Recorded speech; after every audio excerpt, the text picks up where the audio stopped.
strategic public relations and communications firm based in Nairobi. And you've heard her say many times, just being based in Nairobi is where she puts her leg, but she's international. So prior to going to private sector, Ms. Tikolo worked at Kenya Wildlife Service as the head of corporate communications. She had earlier worked in public relations and communication at the Kenya Civil Aviation Authority and Kenya Sugar Authority. She's also worked at the International Livestock Research Institute, ILRI. Some of you know it as ILRI. I think that's most of us abbreviate it.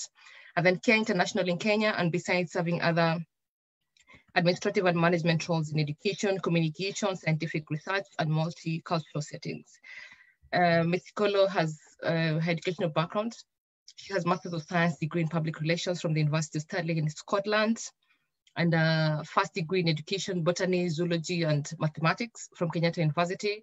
She's also currently pursuing her PhD in climate change and adaptation with a focus on policy and communication at the University of Nairobi. And then as a member of the Global Alliance for PR and Communication Management, Ms. Tikolo is the past chairman of the public relation, past chairman, Tikolo, maybe a chairperson, anyway. Yeah, so chairman of the public, sorry? Chairman. It's chairman. Yes, I have always been chairman. You've always been the chairman? Okay, first chairman.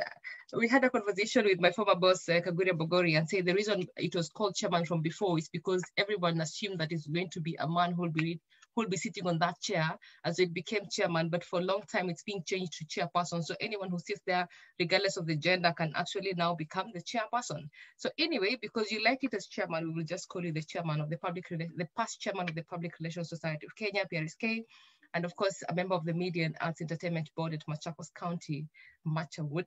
She's also a member of the Federation of African Public Relations Association, and then she's accredited for conceptualizing and implementing Beyond Zero initiative, if some of you didn't know, of the Office of the First Lady, which kicked off with the First Lady's Half Marathon in 2014. And then currently also, she was appointed, which I think is a position she holds even now. She was appointed to the Communications Authority of Kenya's board in 2016 for a period of 3 years. And then they have been reappointed again in January 2020 for further 3 terms. So she's also appointed the first female chairman of the FK Electoral Board. I understand that this group has many football fanatics, including Halima, Jamila. So you're all in good company. She's the chairman of Wazito Football Club, which was co-founded and helped manage up the ladder to the KPL.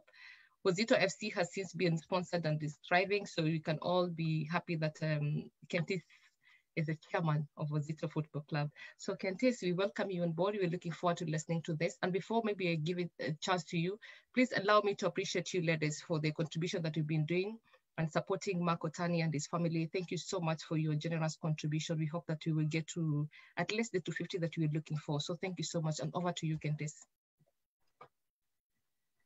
Can you see my screen? Are you able to see my? Yes. Yes, we can. Yes. You can see it. And I just want to make sure that it can move. You can see it, huh? Okay, great. Perhaps one of the things that comes out of my CV, and I look back at myself and ask myself, what happened to me? You find that I look like I am all over the place. And it's very easy for somebody to say that perhaps if I focused, because I started off as a teacher, if I focused on teaching, perhaps now I would be a principal at some school or something like that.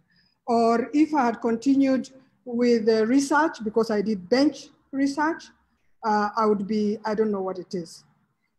I want to declare here and today that I feel I am a personification of our capabilities. There is so much that we can do, and we limit ourselves. Each one of those roles that I have played, including having been a PA to the chief executive Kenya Sugar Authority. I was PA to the Director General of Kenya Civil Aviation Authority.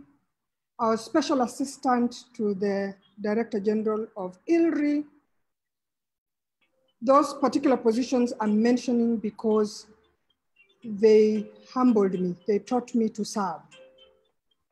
But most important, all those positions have so prepared me for my communication role and my communication expertise role. I have learned that for me to be effective as a communicator, I need to get into the business. I need to get into the space of that particular area in which I'm communicating. And so if I'm communicating science, I need to get into it. So how did I get into fundraising? In 2003, when many of you are not born, I joined, actually not 2003, 2001, straight after Starling, I joined CARE International in Kenya. And so this, an NGO, was doing such beautiful work. And for me to fit in, I learned the different facets that an NGO actually, NGO work and project work goes through. And I remember going to Agra in India in 2002, and it took me a week to learn about resource mobilization. And while there, I met some very interesting people. And a year later, I went to the Netherlands to attend a conference on resource mobilization. And this conference had some very, very powerful people. And when I came back, I saw exactly where communication fits into fundraising and resource mobilization. At that time, I thought I wanted to start my own company, my own communication company. And one of the things that I thought I would do was communication for social change. But clearly, I was not ready because I was diverted into several things, including ICASA 2011, where, by the way, we had to evaluate different proposals and be able to get funding for the project. And since then, several things have happened. Why am I giving this introduction? There are a number of us here who may imagine that that particular subject, where does it come insofar as my work is concerned? Remember, as the communications expert or the media expert you are today, tomorrow you will be in my shoe. And right now, one of the things that I am so focused on is to set up a social change communication outfit, a not-for-profit. And so I have actually begun my fundraising processes right away. And so all these experiences have helped me to come here. And so when somebody said, who will write this grant proposal? I said I would. I knew that it was important that I do this because then it would help me to cement myself in what it is that I am looking forward to next. And so a number of you I know are moving out into NGOs, but eventually you will want possibly to do something of your own, in which case grant proposal writing becomes a bit of you. It's going to become a bit for you. Now, first things first. Someone said that grant seeking is 80% project development, research, and positioning. 80% project development, research, and positioning. The rest is writing. So you will have nothing to write if there's no project for you to write about. You will have nothing to write if you have not researched what you should, and you will have nothing to write if you don't have the right positioning. And in communication, that's where you come in. Positioning is what matters in the end, as you will see. The rest is writing. Now, this is a subject that really should be a masterclass, and a masterclass that should take us at least 6 months of actually just going through module by module, in little bits so that we can get it right. And I'm challenging each one of you, because you probably will grow up looking at something in your own village, in your community, and you don't have to be a politician, and you'll feel that I want to make a difference. And if I want to make a difference, how can I get the resources necessary to enable me make the difference? Because I don't have them all. And so you will want to do some grant writing, grant proposal writing. The thing is this: if you have a good project, one that helps people, and you can see the fruit of your labor, then the work is not a burden. The work is not a burden at all. And in fact, grant proposal writing then becomes rewarding. And so when Eunice chose the word gratitude, she was spot on, because grant proposal writing is about a mixture of your attitude and gratitude. It's actually a mixture of that. So the gratitude word was very, very apt. Eunice, well done. And so note the fact that it has to be a good project. And that, by the way, ties up so well with what we did last week on CV writing. You're not writing CVs for just anything. You're writing CVs to go into something that you enjoy, something that you feel is going to align with you and makes a difference. We're still on first things first. Image is you inside out. Image is you inside out. The place to start your grant writing proposal is inside your organization. Is what image does that organization portray from inside? Do the people who are participating in the project that you're writing about, the people who are inside that organization, are they aligned to the work that they're doing? Are they aligned to the project? Do they enjoy it? Do they bring out the best in this organization? And image is about you as a communicator. And so you start your grant writing proposal by ensuring that your internal communication is working well, so that your organization is well aligned internally. I'm sure you've heard of that story of this driver who took a grant, a grant project manager from the airport, and dropped him to his accommodation. And this man was giving this guy a discussion, during the discussion, he said, the driver was so enthusiastic, he was able to describe what this organization was doing so enthusiastically. He was so into it.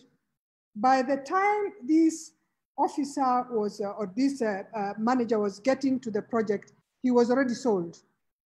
The grant was going to this organization. And he said, because your driver was a good image, he portrayed a good image, I can tell that your staff enjoy what they do and that you're making a difference. Your driver was able to say the kind of difference you're making. And so as communicators in those organizations that want to write out for grants, it's not just about the packaging, it's image, you inside out. That image, that you, will determine whether you qualify for the grant you want to write to or not. And so you may have the best of the proposals, but if the image internally is soiled, you will not get that. Because remember, what is inside comes out. Those I have taught have known. I always talk about an egg. If an egg is rotten inside, it doesn't matter how much you color it on the outside. When a pin opens the shell, the stench comes out, and everybody gets to learn about this horrible organization. So image is you inside out. Sort it out before you start writing your grant proposals. So the question is, do you meet the eligibility for the funding criteria? Do you meet the eligibility for the funding criteria? And we'll talk about that a little later. Your vision, your mission, your goals, your objectives, your values, are they aligned? Internally, are they aligned? And then are they aligned to the development partner values and goals? So you need to align, Now, the question is, are you going to align your vision, mission, goals, objectives, and values to all development partners? Certainly not. There are specific ones, and so you'll be looking for those partners that you align with. Internally, are you able to demonstrate competencies and capacity? Are you able, are you capable? Competencies and capacity. Because remember, these are the things you're going to have to put in your grant proposal. Do you have a strong human resource capacity? We added that there because your organization really is the human resource capacity that you have. Do you have the right human resource capacity? Do you have systems for checks and balances? Can you demonstrate that? Because accountability, integrity, all those things are so, so important. And you, as the communicator, have a role in this, as we are going to see that a little later. And then, do you have the capability to document, to monitor, and to evaluate? Do you have the capability to do those things? And you're going to see why this is necessary. Now, once you have looked internally, the next thing you want to do is to now start looking outside. So here we are, our mission, our vision, we have the capacity, and all those things were about your project, if it's a project, or program, whatever it is you want to write your grant about. And so once you have done that, the next thing you want to do is to do your homework with regard to the grant maker. You need to do your homework. Find out. You're not going to write a proposal that is generic and send to every funder around the globe. It doesn't work like that. You need to research your grant maker. Who is best suited for us to get a grant from? Yes, we know Bill Gates is very rich, and we know that he funds health, but why should he fund you? You can only find out that if you research that particular grant maker. Look at the funding landscape.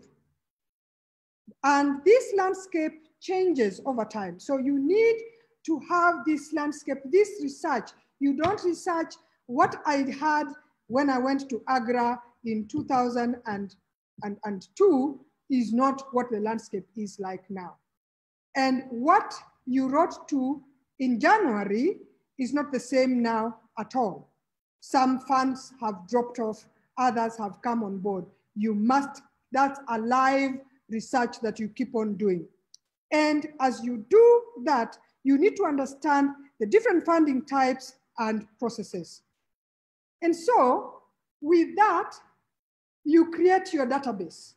Create your database of grant-making organizations with the understanding that different organizations have different interests. Very, very important. Different organizations have different interests. You need to understand different funding models, different facilities, different types of grants, because there are those grants that are offered by governments, by embassies, by private trusts, businesses, companies, philanthropic individuals, other non-profit organizations. What are they looking for? You need to understand them. And there are different types of funding. Do they give funding directly to the applying organization, or do they fund through a basket? So for example, in Kenya, Uraia gets a basket of funding, which it then gives out to other organizations. Is that what I am looking for? Now, you're going to see when we go through the process, the actual writing process, why this is important. And because if you get this wrong, you get your proposal wrong, and your proposal will be a waste of time. I have a technical challenge. My slide is not moving.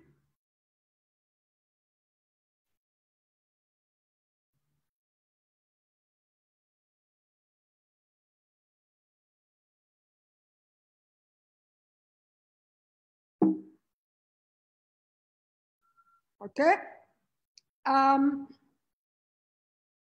Understand funding types and processes. Now, there are 4 types of funding. There is funding that is continuous.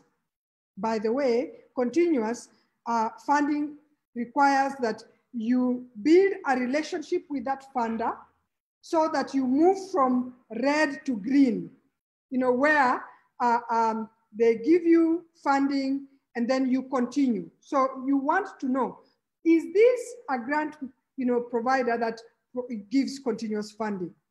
There is competitive funding or discretionary grant making.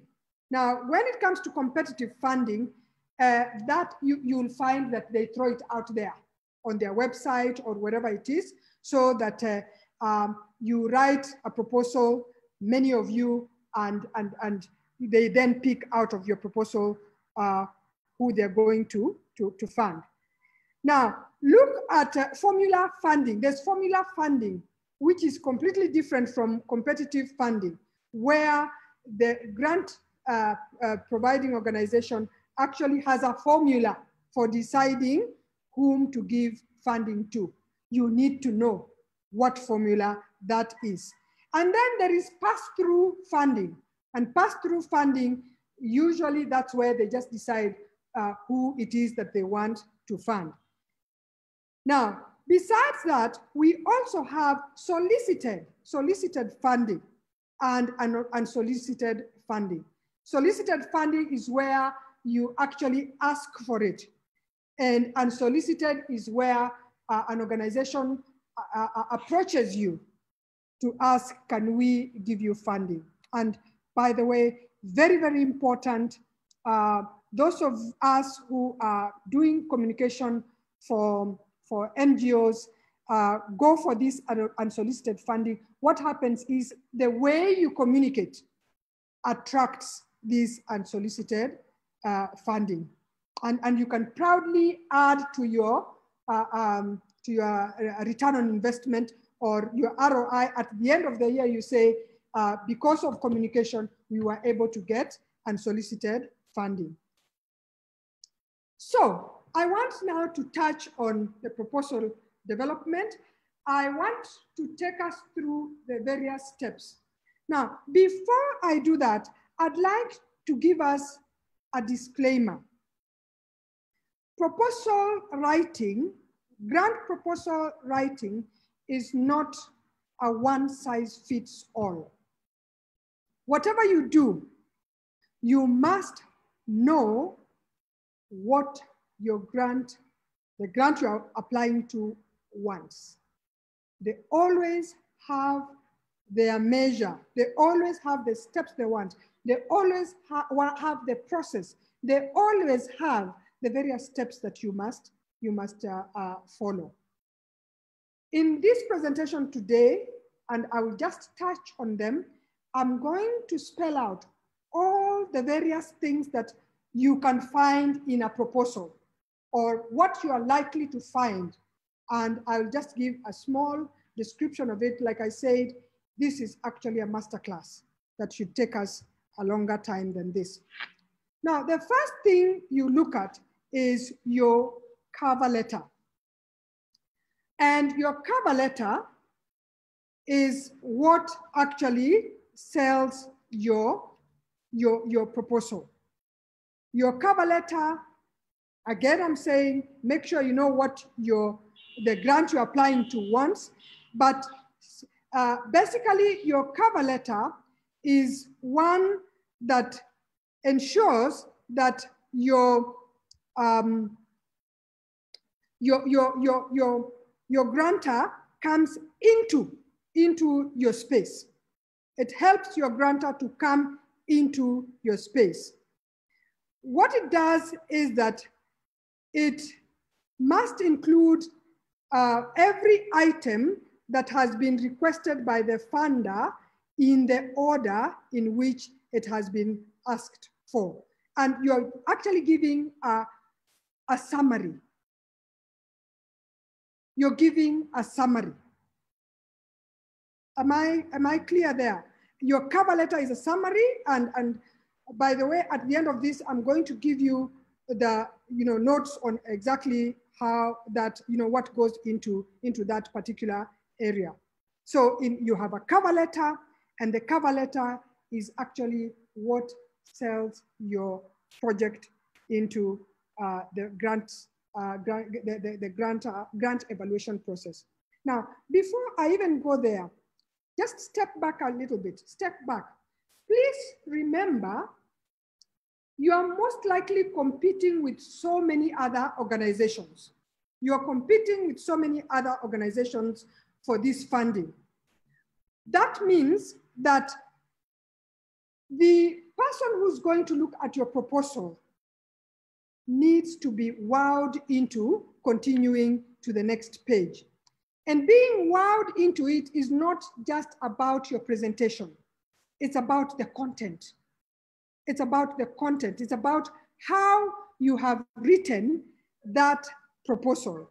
And your cover letter says a lot about what it is that you are saying to your funder. And that's why you come in as a communications professional. As a communications professional, your organization is relying on you to ensure that that cover letter meets the requirements of the funder.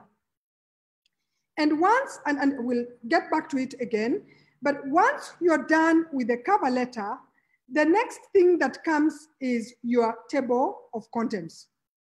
And your table of contents is the one that spells out what it is that the document has. In fact, the grants people will look at your table of contents and decide, should we continue to look at this proposal or not? Very, very important, very, very important. And so the formatting is very, very crucial. It needs to be neatly done. It needs to be showing the order of everything that is in that proposal.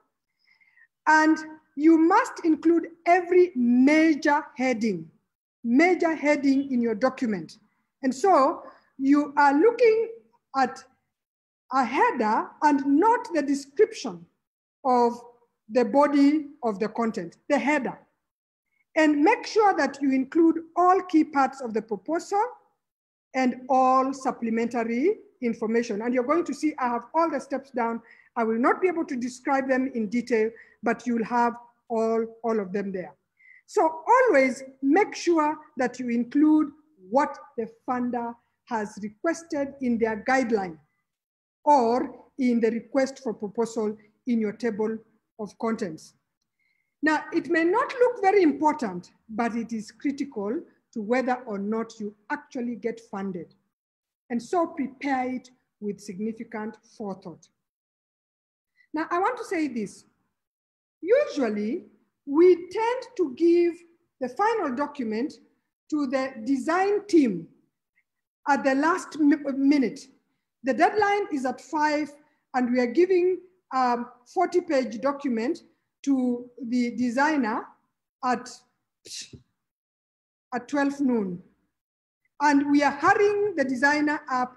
Remember, the final table of contents is pulled out of the final document. And then you end up with a messy table of content. Tafadhali, make a timeline for development of your grant proposal so that they do not dash into your deadline. That is a deadly mistake, a deadly mistake. Let's not do that. Now, once we are done with that, we need to then get into the executive summary. And so we get into the executive summary, and the executive summary is a snapshot. It's a snapshot of the proposal that we are writing. It provides a description of the project and the expected results. The executive summary actually concentrates on the essence of your project, but not all the side issues. Don't go rambling in your executive summary. In fact, you want to write your executive summary at the end. Both the executive summary and the cover letter actually are usually written at the end because you don't want to ramble. You want to make sure that it's giving pertinent contact information and it clearly states what you expect of the funder. In that executive summary, your funder wants to see what your organization and others are investing in the project. Now, remember, there's absolutely no funder who is going to fund the entire project. They always expect that there is some other funding coming in from yourselves and also from other partners. In fact, they are more encouraged to come on board if you have other partners working with you on that particular project. And so you want to make sure you have the project title, the contact person information, applicant information. You put there your mission statement, your problem statement, your project summary. I'll give you all these in the notes as we finish. And the most common question about the executive summary is, what's the difference between the project summary and the executive summary? There's a very simple answer to this. The project summary deals exclusively with the project activities, but the executive summary is a snapshot of the major aspects of the project. Okay, so the executive summary is about everything, and the project summary is about the project activities. And in fact, the project summary is the next thing that you want to look at.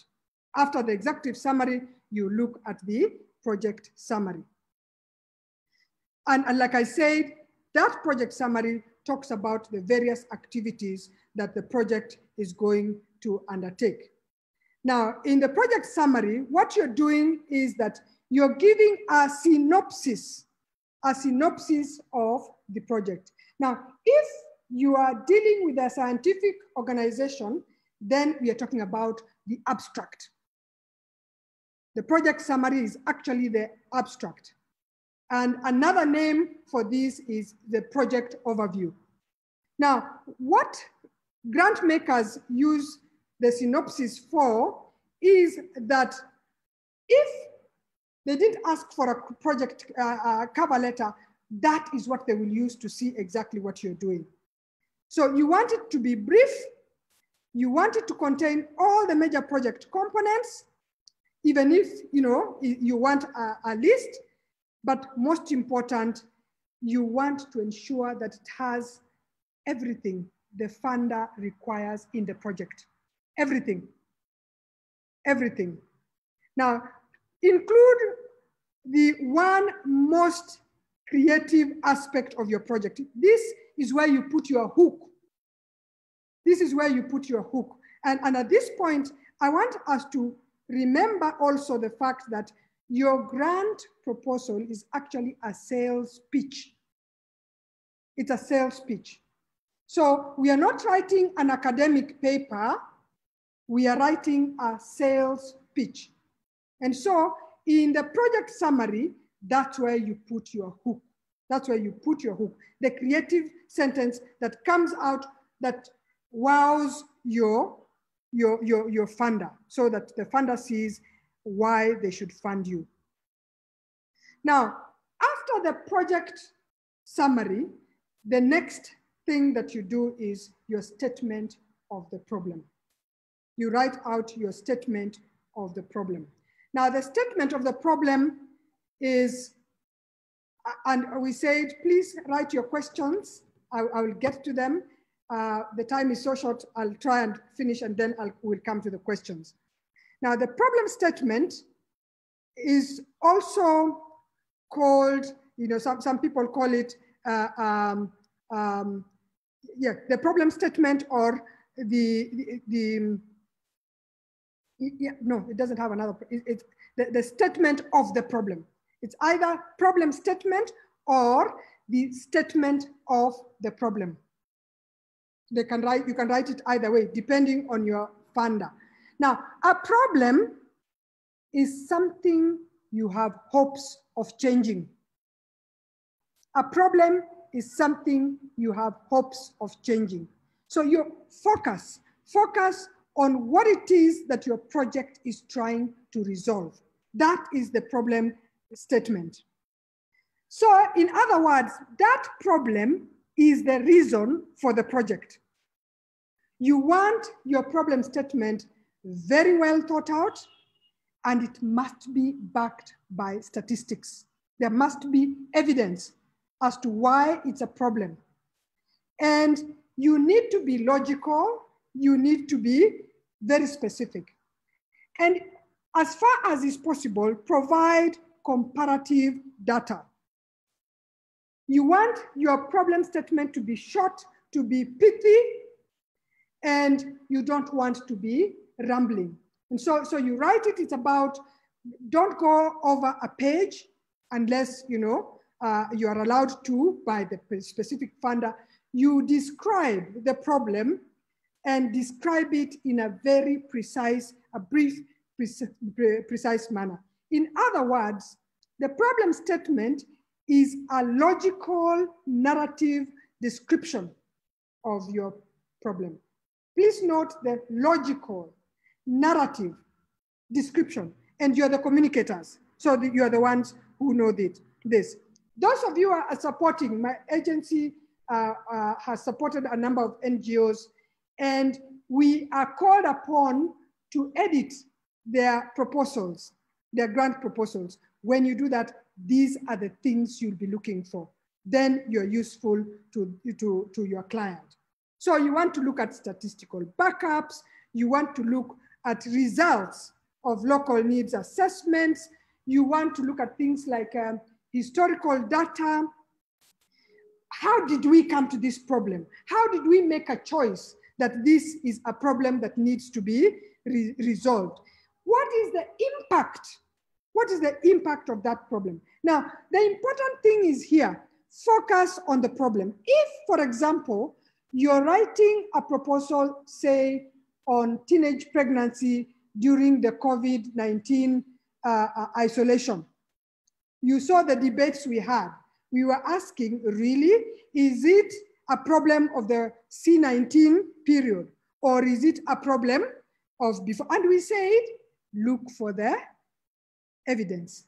Back it with the evidence that tells you that, yes, this is actually a problem. So it shouldn't just come from you. It must be backed up by evidence so that the donor can see that this is actually what. And don't forget, please, don't forget that most grant makers, they don't even know your location. They don't know your place. They don't know. So you are taking them into your space, into that community in which you want to make a difference, and sharing with them. And so don't say because of C19, we have a lot of incest, and therefore girls are. Now, is your problem, are you going to resolve teenage pregnancy, or are you going to resolve incest? Don't go there. Focus. You're about teenage pregnancy. You want to do something about stopping teenage pregnancy. Focus on that. Don't start bringing in all these other, it's because of this and that. Don't lose your grant provider. Don't lose them through rambling. And you see, the more you want to describe all the things around that teenage pregnancy, the longer your problem statement becomes. Focus. Be brief, be concise, so that you don't take too long getting your grantor to know what you're doing. Now, please see that order. That order was deliberate. We've come from the problem statement, then now we are coming to the mission, vision, objectives. Mission, vision, others even add their goals. Look at the language of the grantor. Now, this is important. Remember, you're writing to your grant maker. That's your key stakeholder. That is, the messaging should go to them. So you don't start with your mission and it's about me. No, the proposals we write when we are looking for PR jobs and so on, we start with ourselves. We describe ourselves. No. This is not how we do it. We bring in our mission, vision, and objectives after the statement of the problem. Why?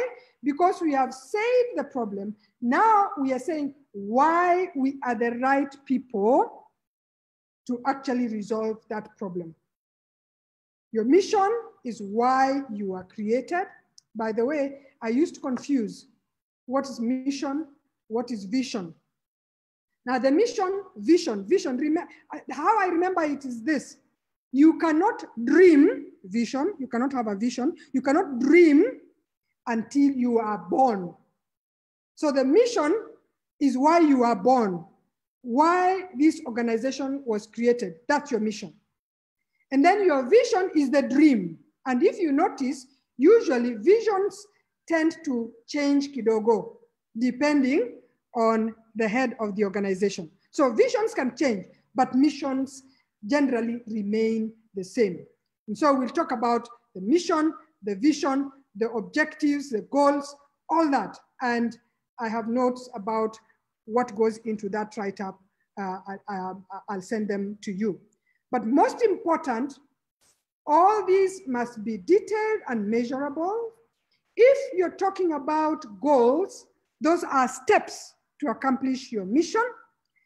And objectives would then be the steps you take to accomplish each of the goals. So each of the goals will then have objectives. And then each objective will have its tactics or its activities that are going to make it happen. Now, when you're writing your goal statements, you should include what you're going to do, what approach you're going to use in order to do that, when are you going to do it, for how many people, for how much, and with what results, because the results are about the outcome. Please note the fact that all these questions are heading towards measurability.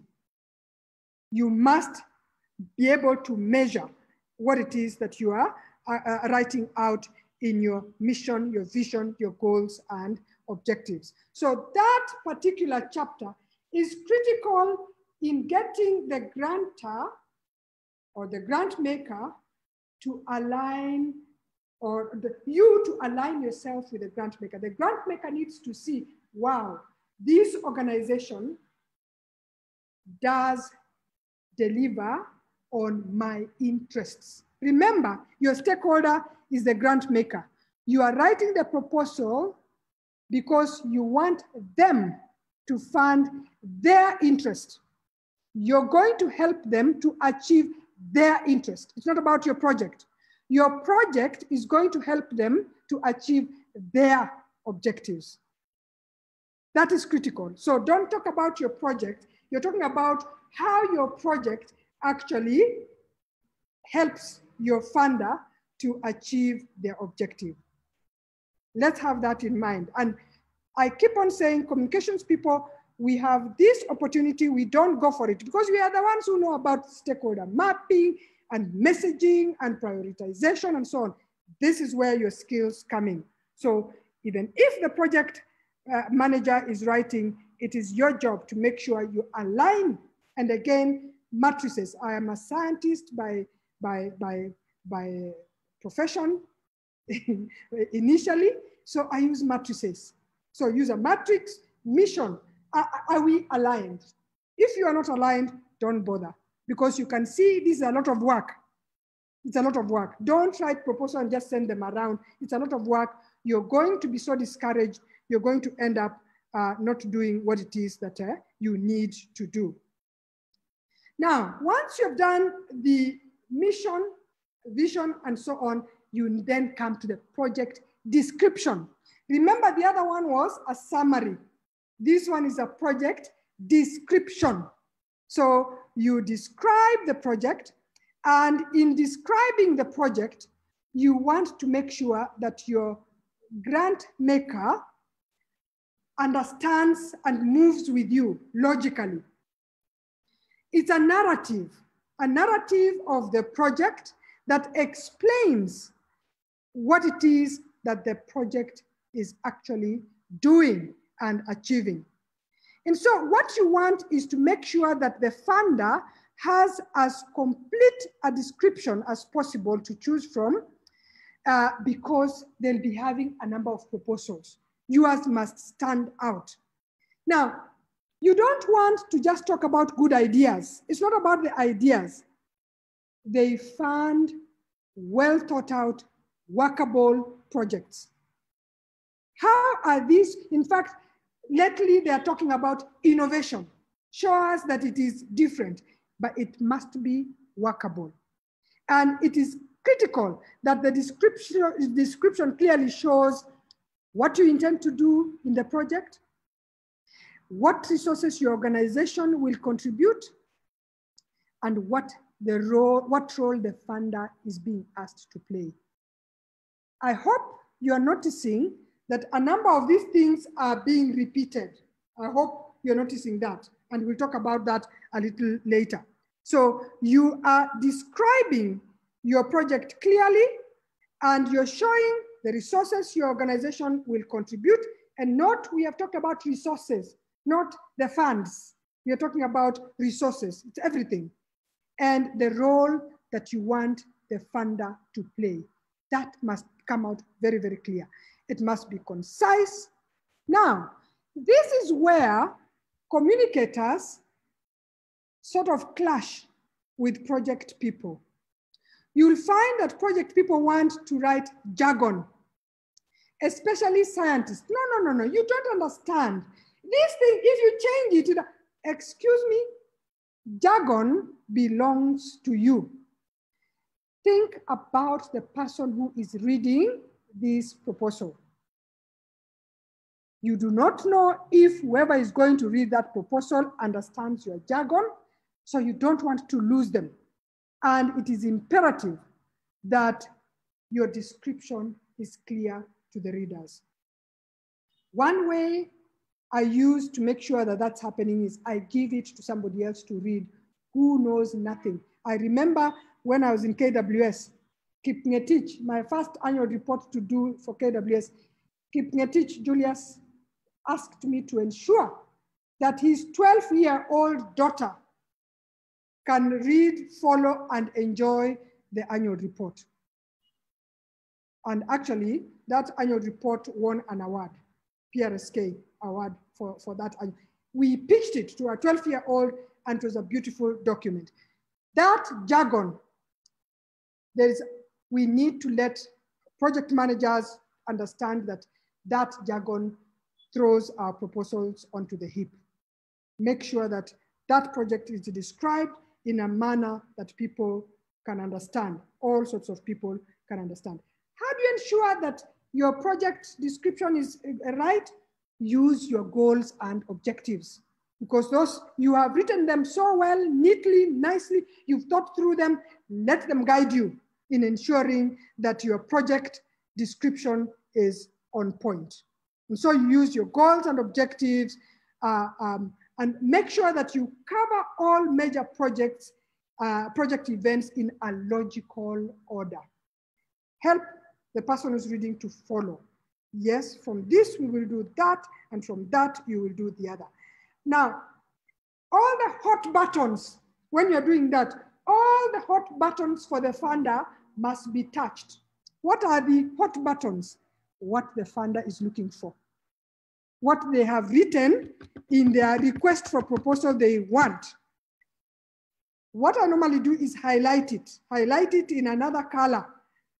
What the proposal, what the fund maker is looking for, and then ask yourself, have I responded to these hot buttons? These are the hot buttons. If you are writing to Bill and Melinda Gates, you know, vaccines, you know, something like that, teenage pregnancy, you know, so you get the hot buttons and make sure that your project description is actually having those hot buttons. So make your description follow your grantor's order. Make sure that you use the names that the grantor is using, and avoid acronyms. Avoid acronyms. We love acronyms. You assume that everybody knows this thing, PMTCT. It may be a universal word, but how do you know that whoever is going to read that proposal knows it? Unless you have actually given a rundown. But as far as is possible, make it easy for somebody who is reading your proposal to flow with you. So they are not tripping. I call it tripping. They are not tripping to go back up in order to understand what you're saying. Now, once you've done that, and this is a monologue, unfortunately, but I hope you're with me. Are you with me, people? Just let me know that you're with me. Yes, we are. Excellent, excellent.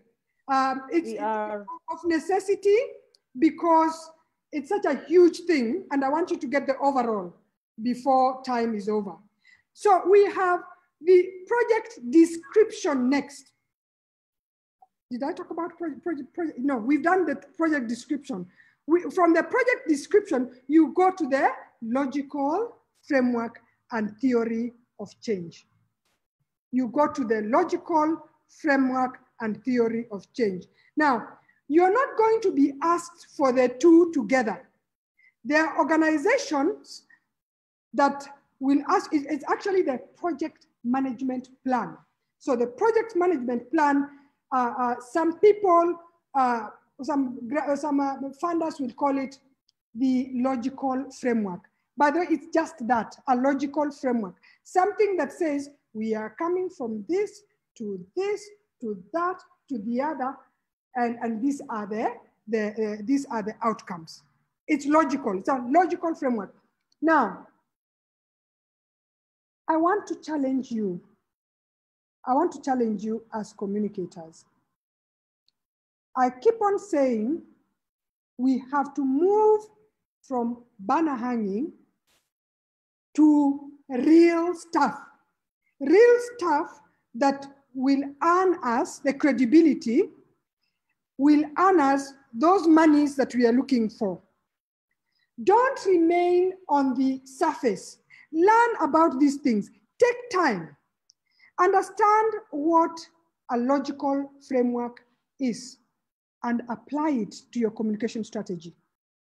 Once you do that, you'll find it so easy to then, put that into your project proposal. Use the logical framework for something you understand and then put it into the grants writing. I do that often. Theory of change. The theory of change is simply a description of the various steps that are going to be taken in order to make social change. Now, hear this. We were asked to do some training for UNICEF, global training for UNICEF. And that training, we had to use a proposal that included the theory of change, because the theory of change is the framework that UNICEF uses in order to carry out their communication activities. So all their projects have something to do with a theory of change. Challenging you. Don't leave these things, or that's NGO speak. Get into them, they're important for you. The theory of change, we have things like the balanced scorecard, we have things like management by objective. We have now we are talking about the results-based management. Results-based management. Please get in those spaces. Learn what those things are, because they are the ones that will take you to the management table. You will write your communication strategies, your PR strategies that follow those frameworks, and therefore you stand out and you help management understand what they are investing in, because that's the language they understand. So in your project management plan, you want to make sure you are looking at having your organizational chart also there. You're looking at successful grants that you have had. You're stating how your project is going to be managed financially, how it's going to be audited. You want to indicate the level of expertise in the subject matter. You want to look at the key personnel that you have and how they are going to contribute to the success of that project. And you're looking at a full evaluation plan. Now, those descriptions flow logically from your logical framework, because your logical framework has those particular components. Have the project person help you to write them out, but make sure you understand it, because remember, you're the one who's going to put the wording, the right wording around that logical framework. Use a theory framework and theory of change, and anything new that is coming, please be there. Make sure that you learn and you are the one leading it in your organization. And so that project management plan has come from, has plus your theory of change and your logical framework. Then you go to documentation plan. Documentation plan. Now, a number of INGOs, really, this documentation, sometimes they call it knowledge management. Knowledge management. Documentation is if you don't do anything else for projects, ensure that documentation is done. Because it's from the documentation, you'll get your different even stories and so on and so forth. But most important, when you're writing your proposal, you must indicate your documentation plan, because it has a budgetary implication. You must ensure that how you're planning to document each and every part of your proposal is actually spelled out. And that plan talks about how you will distribute your information, if you will charge for duplication of that information. That's where you start growing your your intellectual property. You want to say, we are going to have so many reports. So, we are going to report at this time. This is how we are going to have our contact reports in our PR language contact. When we have meetings, this is how we are going to make sure that we capture those minutes of the meeting. You must have sign-in sheets because, listen, documentation really ensures your accountability is on point. That's how you track your accountability, by ensuring that you are documenting.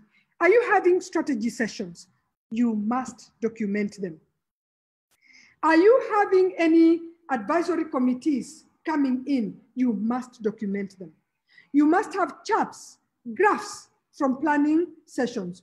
You must have reports that talk about the decisions that have been made. Your engagement with different stakeholders, make sure you capture that.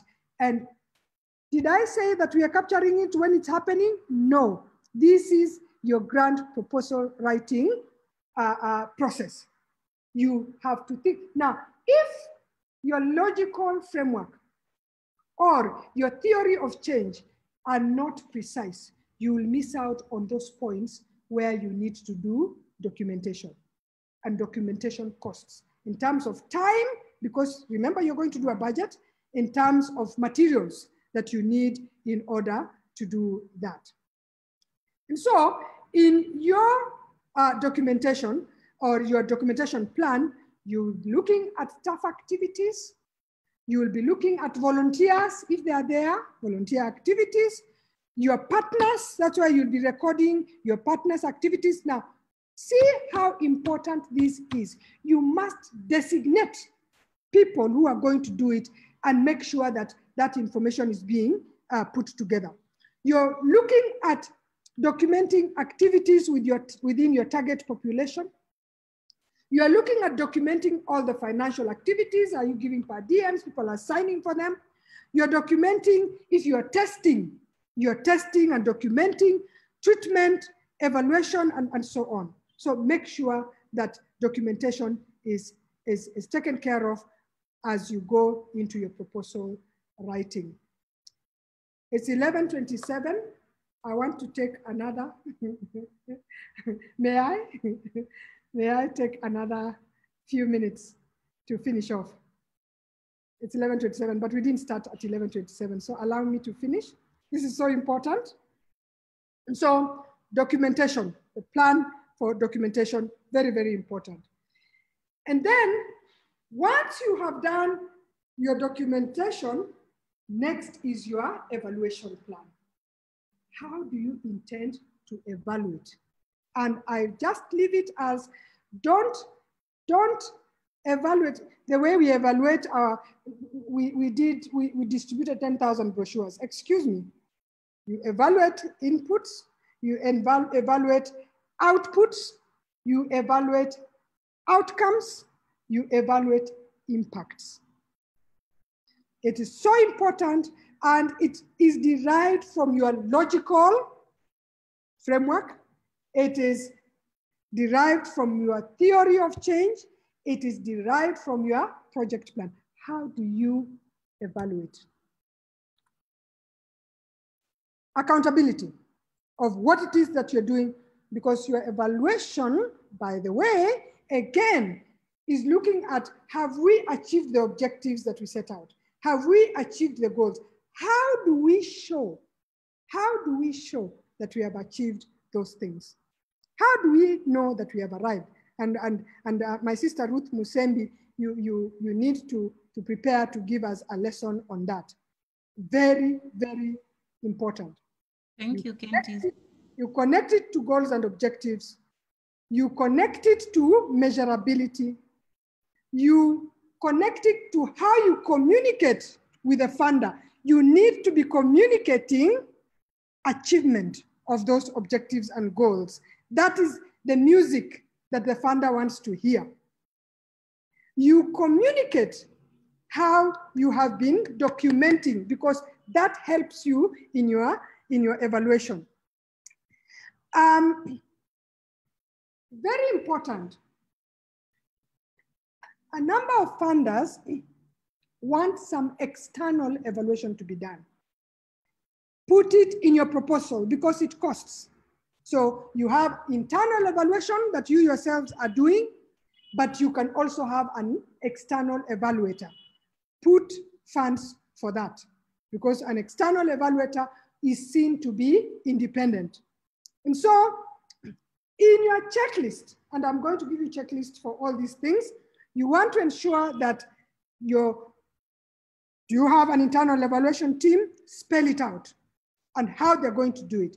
External evaluator, what do the stakeholders need? What do they want to know? What data are you going to collect? And when you're collecting data, it could be qualitative, it could be quantitative. In fact, most funders want both. So qualitative is about numbers. Quantitative is about quantities, number of teenagers that adopted the use of this contraceptive or whatever it is.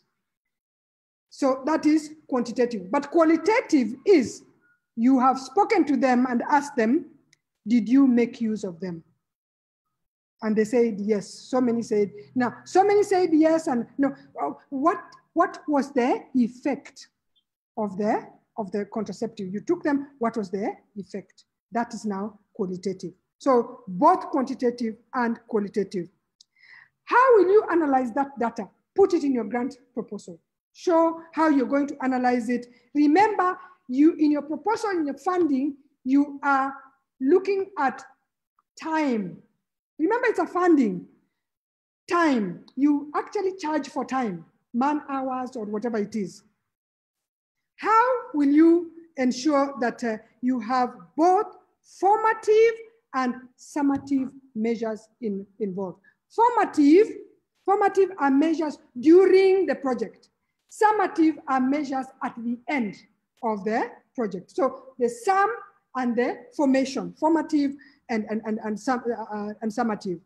And then I've talked about quantitative and qualitative. And most important, who needs to receive that evaluation information? You must indicate that. Remember, you need to disseminate it, and we'll see the dissemination plan is the next item in your grant proposal writing. You need to disseminate.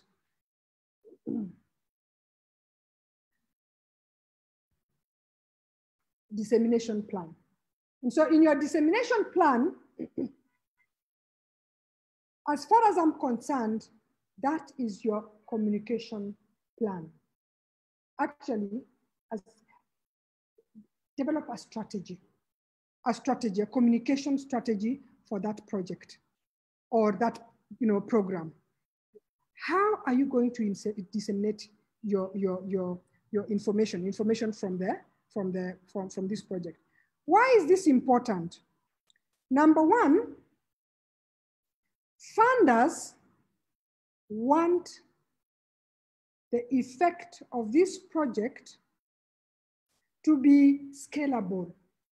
By scalable, what I mean is that another community can then take it up and it works. Now, it cannot be scalable unless it is communicated. So you need to be able to communicate so that other people can take up this and then run with it. Now, see the importance of documentation. If you are not documenting, what are you going to disseminate? Now, in the dissemination plan, you map all your stakeholders, the stakeholders that you need to disseminate different information to. Very, very important. And so you must have that dissemination plan that clearly states who you're disseminating to. Remember, even the language you're going to use is going to be dependent on the dissemination on your stakeholders. Now, once you have done that, this is the other way around. We then go to the monitoring and evaluation framework. And I have talked about that a little. It actually is derived from your objectives, your objectives, because your objectives, your goals, your mission, vision, that particular paper tells you the indicators you must put in your logical framework, your theory of change, which then come down to your monitoring and evaluation framework. They are all interlinked. And so you move from one to the other, then to the other. Now, when you are monitoring and evaluating, you are looking at monitoring is continuous and evaluation is at the end. So you monitor so that if there are any changes that need to be made, you actually make them. Now, link this to the documentation and dissemination. If something is going wrong, it's important that you have this, you have documented it, and after documenting it, you then disseminate it to the donor so that they know this thing is going wrong and this is how we want to correct it. All those things, they tie up into each other. Then we come to the next bit, which is the key stuff, biographies. Please note it's biographies. We don't put CVs unless the funder has asked for CVs. You don't put CVs. You put the just the personnel biographies. And these biographies are sketches of what they do. They are usually one page. One page. Put in only the relevant information. Don't put in job histories. Not 2-inch biographies. 2-inch meaning, you know, a small thing like this. It's about a page usually. And the best way to get the biographies for your key staff is to actually interview them. Interview them, asking for what you want, and don't wait until last minute to throw in things because we get it wrong. Put in the name of the person, put in their rank. Usually your key staff would be the project director or something like that. Make sure that their specialties come out very clearly in relation to the project. Their specialties and experience in relation to the project. Don't just put everything, like I put everything in my bio that was given to you by Patience. For this project, we want this particular thing, we put how is that experience contributing to the success of the project? Does the person have a specialty? Now, sometimes you may not have that person internally. If you don't have the person internally, indicate that it's a collaborator from wherever it is. Sometimes you need to hire, you realize you need to hire, and you can't hire until the project takes off. In that case, you put the job description. You put the job description of that position that you must hire, and you indicate that you're going to hire. Now, so once you're through with your stuff, then you put your timelines, and timelines usually come in the form of a Gantt chart, or you just put, by the way, the best thing is to use project months. Don't put there January, February, March, because if you kick off late, then you start looking like you are already late. Use project months. Month 1, month 2, month 3, and so on. And after your timelines, you do your budget justification. Actually, you do the budget and then your budget justification. And once you've done your budget justification, you do the bibliography. And finally, you do what is called your introduction, which is a forward on and fill in your forms or your templates. This is done deliberately because the introduction is going to come at the top. It's done deliberately, it's given to you deliberately at the end because this forward or introduction will be a summary of all those things that you have talked about. Now, templates, you cannot complete templates without having the information that we've talked about up there.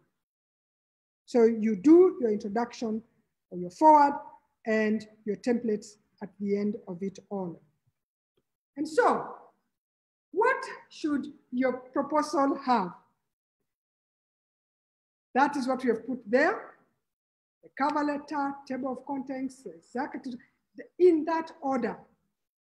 And then you finish off with your key staff biographies, timelines, budget summary, justification, your appendix, bibliography, and I said I'm going to give you notes on this at the end of it. And so what you want to do is make sure that you have a logical way in which you're going to do your grant writing so that you wow your grant maker. But the thumb of the rule, the thumb or the rule of the thumb, sorry, the rule of the thumb is get your grant maker's checklist and use that to fill in what it is that you must fill in. What I have done is demonstrate to you what it is that you're going to likely make use of. But what you want to do is make sure that you've looked at what the funders' expectations are, and then you put it together, looking at what other names are used, when should that name be used, why is that name being used, what are the key concepts for the funder, and is the formatting correct insofar as the funder is concerned. Then you can talk about packaging. Then you can talk about packaging.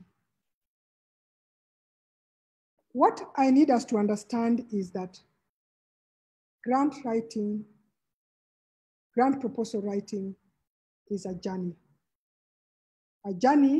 that starts internally in the organization and ends up with you, but it's your journey all along to make sure that the organization has done the right thing and to make sure that the language is correct. If it is to a European speaking organization, make sure that it is S, not Z, use the right language. If it is American, you're using Z. Use your funders' expectations to guide you as you write your proposal. And perhaps one of these days, we'll do a masterclass as I'm challenging you as communicators to get into this space because it has been filled by other people. We are afraid. We are afraid to get into these things. We think that they are so hard. Don't keep doing the same thing over and over again. Diversify your skills because you have the capability. I'm ready to take your questions.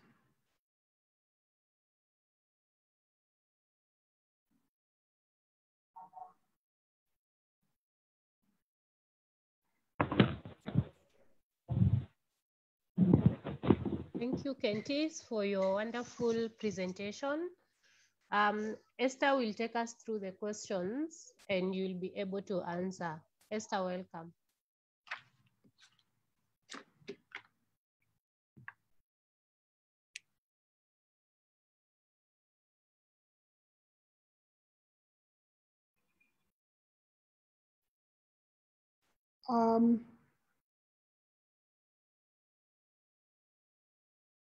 Esther, I can't hear you, Esther.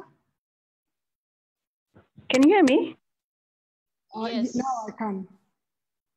Yes, so I'm saying that we have about 6 questions in the Q&A. Can you see the Q&A or should I read it out for you? Just a second. Yeah. Read it so that we have a variation. Okay. All right, so the first question, what if by the time of writing the proposal, you don't have other partners coming in and so you don't list them? Will it affect your chances of getting that particular project? Maureen, if the funder is expecting that you should be having other partners, you will not get it. However, if it is not a requirement from the funders, then you're okay. But most important, list your contribution. What is the organization contributing to the project? Okay. The next one, how do you ensure your proposal for grant renewal does not become a copy and paste, except for the achievements attained, maybe say like in phase 1 of the project? How can you write a captivating grant proposal? There must be something different you're going to do. And that's what we said, that you are not going to copy and paste things around. There must be something new that you're going to do as an organization. Even when it's a continuity, remember, you did your monitoring and evaluation. What is the purpose of the monitoring and evaluation? If something is working, you want to scale it up, isn't it? If it is not working, you want to get an innovation, an innovative way of making it, of changing what you're doing so that you can have an impact. If you copy and paste, for sure, you're going to. Now, one of the things that I didn't have time to come in. Look up something called the 6 thinking hats. The 6 thinking hats. Now, if you're going to sit down alone to write a proposal, chances are that you will end up copying and pasting. What you need to do with your proposal is get other people to give you their feedback. Get other people in. We have the red hat, the blue hat, the black hat, the yellow hat, the green hat, and the white hat. Those are all emotionally and different creative beings. So that you get different views about that project that ensures that it is dynamic, ensures it is dynamic, and it is wowing to the donor. So don't do it alone. Get other people involved.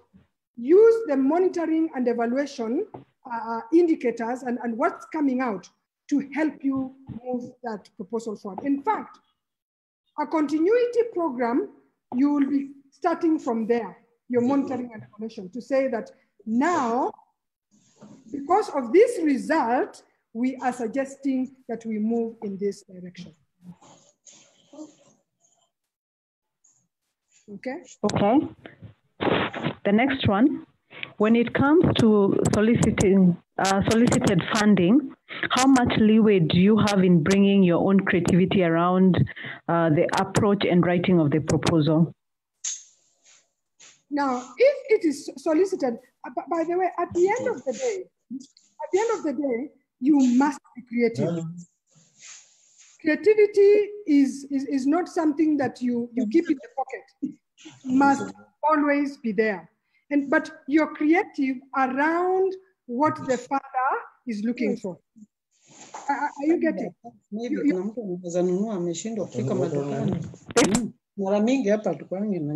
somebody who needs to mute.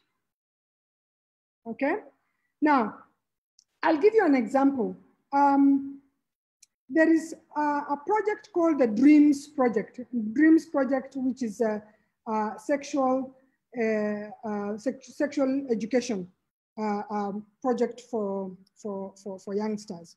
We were involved in it, and what we did is we have a concept called SEMA. SEMA is Sexuality Education and Mentorship for Adolescents, which is a concept that brings together various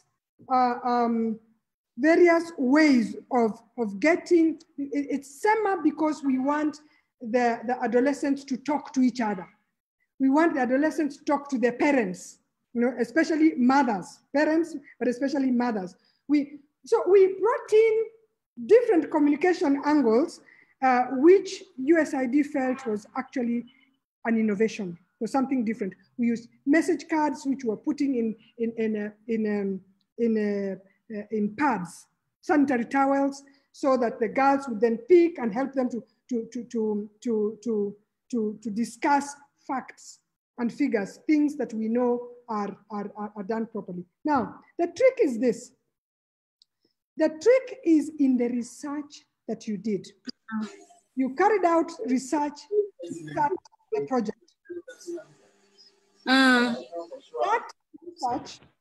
That research enabled you to see the gaps that you want that funder to fill.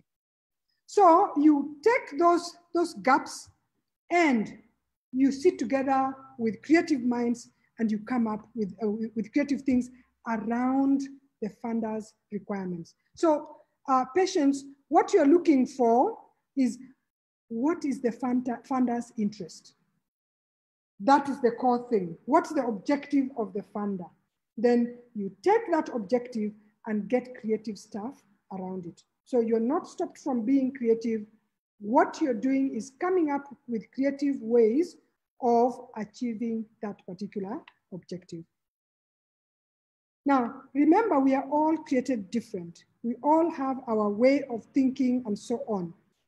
Why would funders be going out there? Because they want to get different ways of achieving their objectives, because they know different people will come up with different things. So creativity is part and parcel of your proposal writing. And remember, I said it's not an academic paper, it's creative. It's something that somebody needs to be reading and feeling their warmth in their heart that you've written something good. Thank you, Candice. Well answered. Thank you. All right. The next question. In a very layman language, please define these words: inputs, outcomes, impact. Okay. In a very layman, inputs is what you put in. So for example, if I'll just take a simple thing like a brochure. If you are developing a brochure, you put in content, isn't it? You then design, you get illustration, an illustrator to come and draw for you those illustrations. Then the designer designs it, isn't it? And then it is printed. Those are inputs, yeah? Now, that brochure is an input into that project. Now, the output is likely to be, we did 100,000 brochures, but these 100,000 brochures were read by 150,000 teenagers because some were sharing. That's an output. They were read, they were read. And how do you know? You must do some survey, isn't it? To know that they read your brochure. That's an output. Now, when they read those brochures, did they come for the contraceptive? They actually came for the contraceptive. How many of them? 50%. So 150,000 got the brochure and 75,000 actually got the contraceptive and used it. That is an outcome. That is an outcome. Now, because they used those contraceptives, we cut down the rate of teenage pregnancy in Akiba Estate by 10%. That is impact. That is impact. The impact of that brochure was, are you getting? Have I explained it in a layman's language? So the impact, because remember, your objective was to reduce teenage pregnancies. That's why you must get your objective right. Your objective is not to dish out brochures. The brochures are a means to getting your objective to be achieved. Ruth, do you want to put in something? Ruth is our expert in M&E. Is she on board? But is that making sense? Is that making sense? It is, yes, and someone is yes, a lot of sense. Yes, it's making a lot of sense. You've seen how I've moved, eh? So I input resources to get a brochure done. That brochure is an input into the project whose objective is to reduce teenage pregnancy. Now, I print out how many brochures? I print out 100,000 brochures. That is still an input, printing out. We are printing them out, you get? But then we distribute them to 100,000, but 150,000 girls get to read them. That is an output. You do a radio program, yeah, that is an input. It broadcasts and reaches our target audience. It reaches so many of them. That is now an output. An outcome is what they do with the message that they get. And then the impact is the level of achievement of our objective. I hope you're seeing that.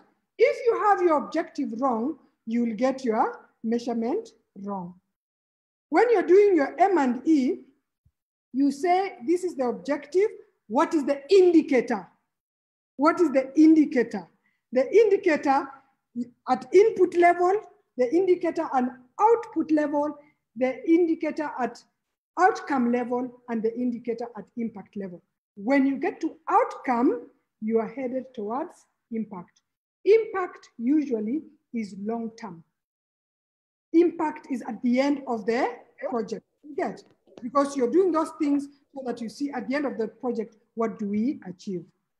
Is that a layman's language? So monitoring,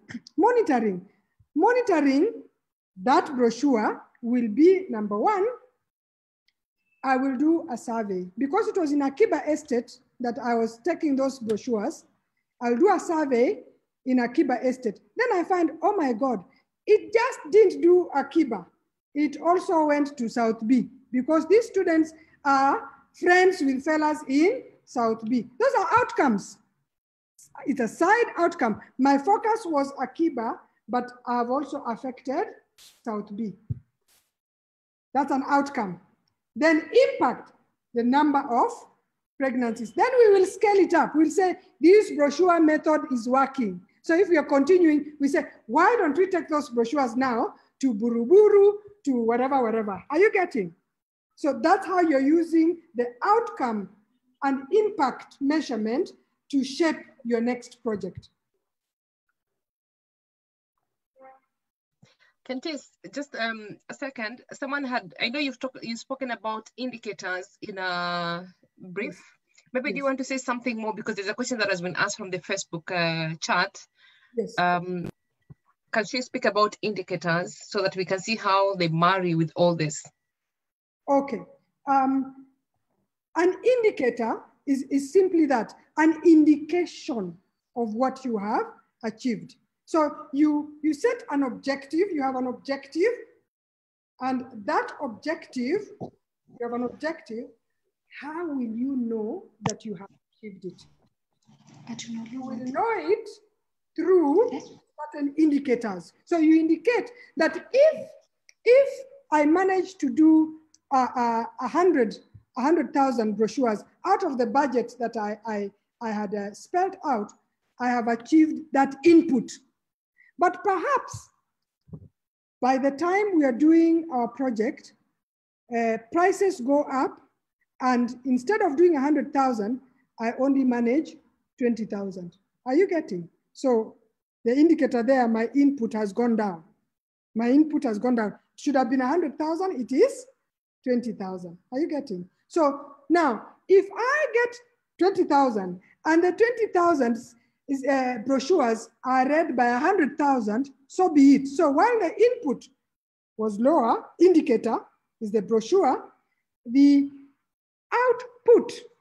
output was 100,000. That's an output. 100,000. Then the outcome is the number of girls that actually buy the contraceptives or get the contraceptives, because we wanted them to actually take up the contraceptives. And then they have taken contraceptives, and we see in 3 years, oh my God, the rate of teenage pregnancy in Akiba Bellevue has dropped by 1%. Are you getting? So for an input of 20,000 instead of 100,000, we have gotten 1%. Should we then, make sure that actually these brochures are working, we input more so that we can have a greater impact. So the indicators could be qualitative, percentage, number, yeah, they're quantitative, percentage, number, and so on. So you put a figure to it so that you're able to measure. And remember, you're measuring the achievement of your objective. Now, the input, the output, and the outcome are temporary achievements. They are on the journey towards your impact. Remember, you always want to achieve your objective. So it's the objective that you focus on. How am I going to achieve this objective? And that achievement, by the way, is the one that now is going to a logical framework. I'll give you those notes. The logical framework just shows we'll give the brochure, and the brochure has the right messaging. It has the right message, so that message, we will then give it to the girls. And because they are feeling, by the way, you need to read the Dreams Project, because what we did, we made sure they had hip t-shirts, because we are making discussion around sexuality to be sexy. We don't want it to be, something that people are hiding. And so we did nice t-shirts that are very well, branded. We did sling bags. We did nice jackets. We did nice message cards. All those things were supposed to help them do one thing: have a conversation around sex, and as a result, be responsible about their sexuality. Now, I've just said be responsible. What is being responsible? We must have an indicator. How do we know that they are being responsible? Number one, they are buying the contraceptive if they need it, or they are reporting incest if they have been raped. Are you getting? Those are the things we are talking about. Those are the indicators of achieving our objective. So there are the middle ones, which are, we want to go right up to the outcome, and then you go to the impact. The impact is actually the achievement of to what extent have you achieved the objective you set out in your project? Ruth should have been here to chip in. But that's it. That's the simplest way I can put it. I'm here, and I can't say it better, Kentis. I'm here. You are hitting all the right buttons, and I'm your student. Oh. Yeah, so really, I really love the way you put it. Yeah, good. And anybody who is not, and by the way, this is not just about NGO project. This is about your communication strategies. That's how you start demonstrating the value of your communication strategies. You must have a way, an indicator. Let's stop scratching the surface. Please allow me to say, let's stop banner hanging. Let's do the right thing, because people understand that. When you talk about an indicator, is it an indicator for an input? Is it an output? Is it an outcome? Is it impact? And remember, impact is long-term. Now, you can only measure what you're doing with these ones in the middle by monitoring. So you write your objective, you write the indicator, then you write the method of measuring or method of monitoring. And then you write your achievement on the end. That's how you do it. And if you learn to do it now, it will be so easy for you to transition into your NGOs or wherever it is you want and make an impact that makes sense. And you start making sense to those people there, because they should know communication is not just about talking and sending messages. It contributes to the achievement of the project. And therefore, it must be budgeted for. So when you're doing it, you saw it, dissemination, documentation, dissemination, it must be there, it must be part of it. Yeah. Anything else? Yes, so Janet just said, thanks for excellent delivery.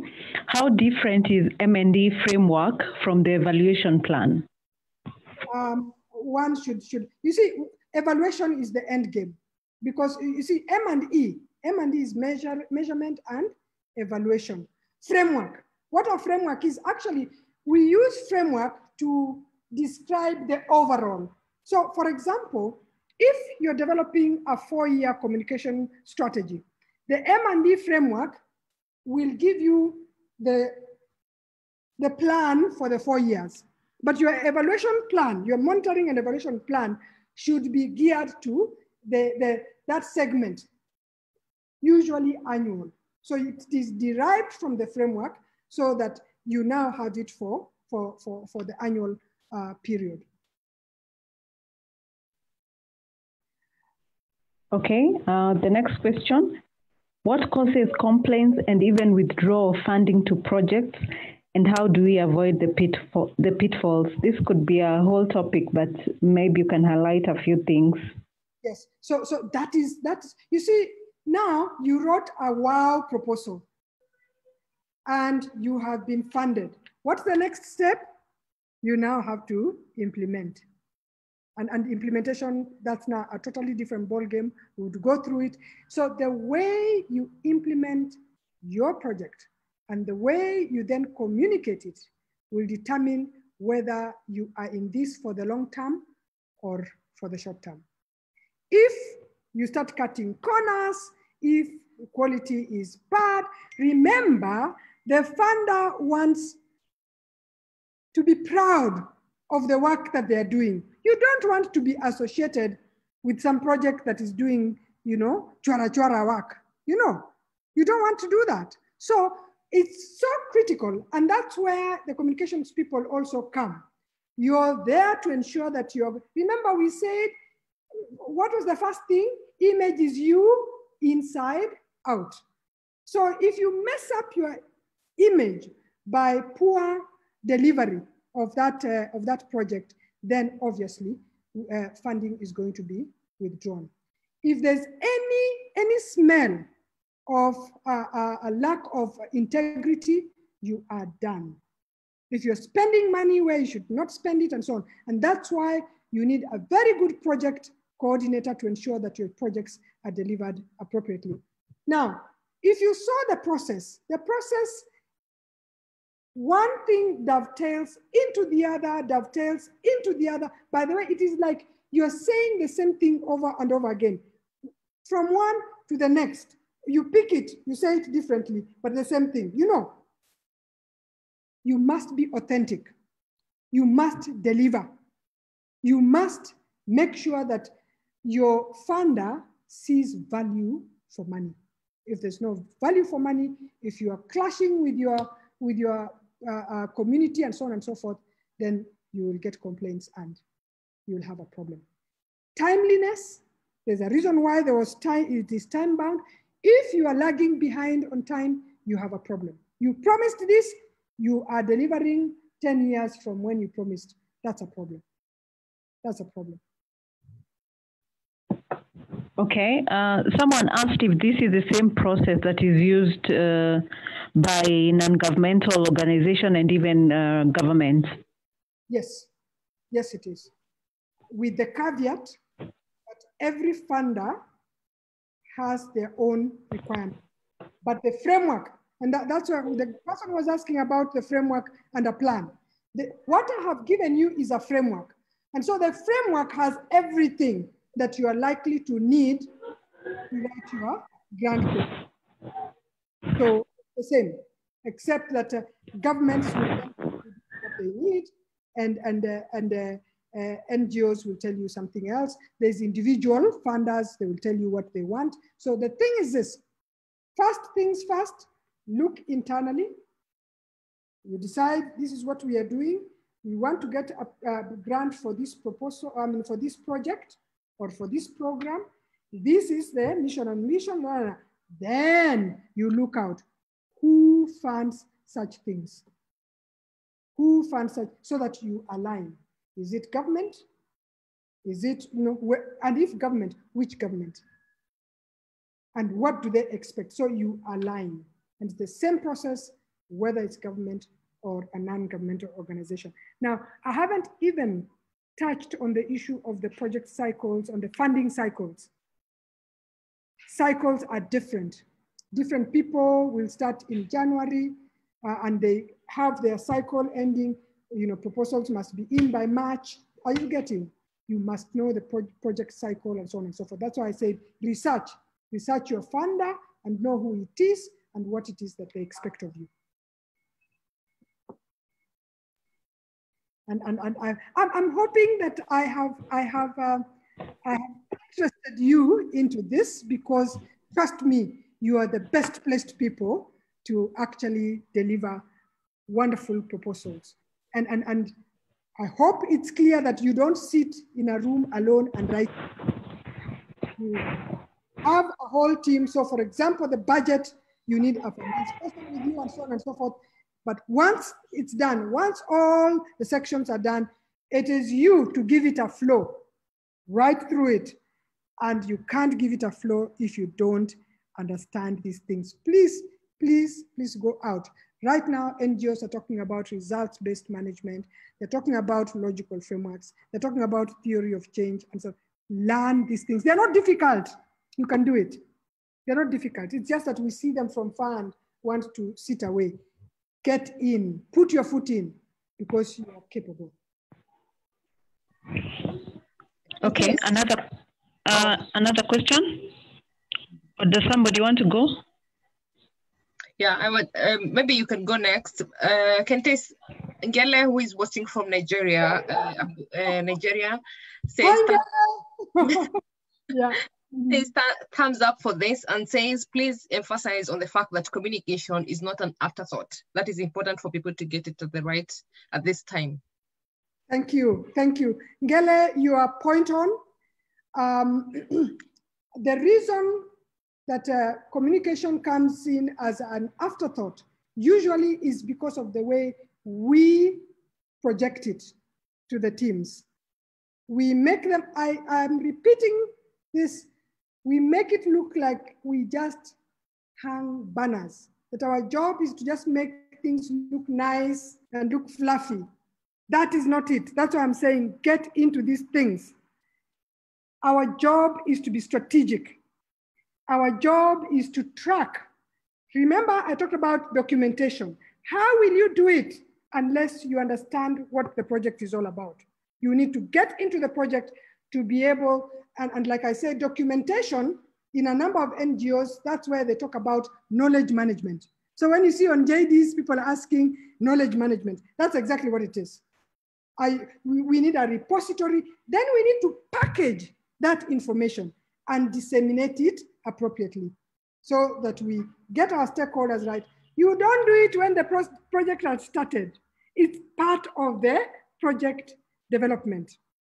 It's part of it. Otherwise, you will not be funded. There'll be no budget for it. So you need to put in there, and your funders will know, oh, they also like visibility. Yeah, we are going to be visible. Because remember, they want to make a difference in the community elsewhere. They want to scale up. They want to get other people getting their funds so that they can scale up.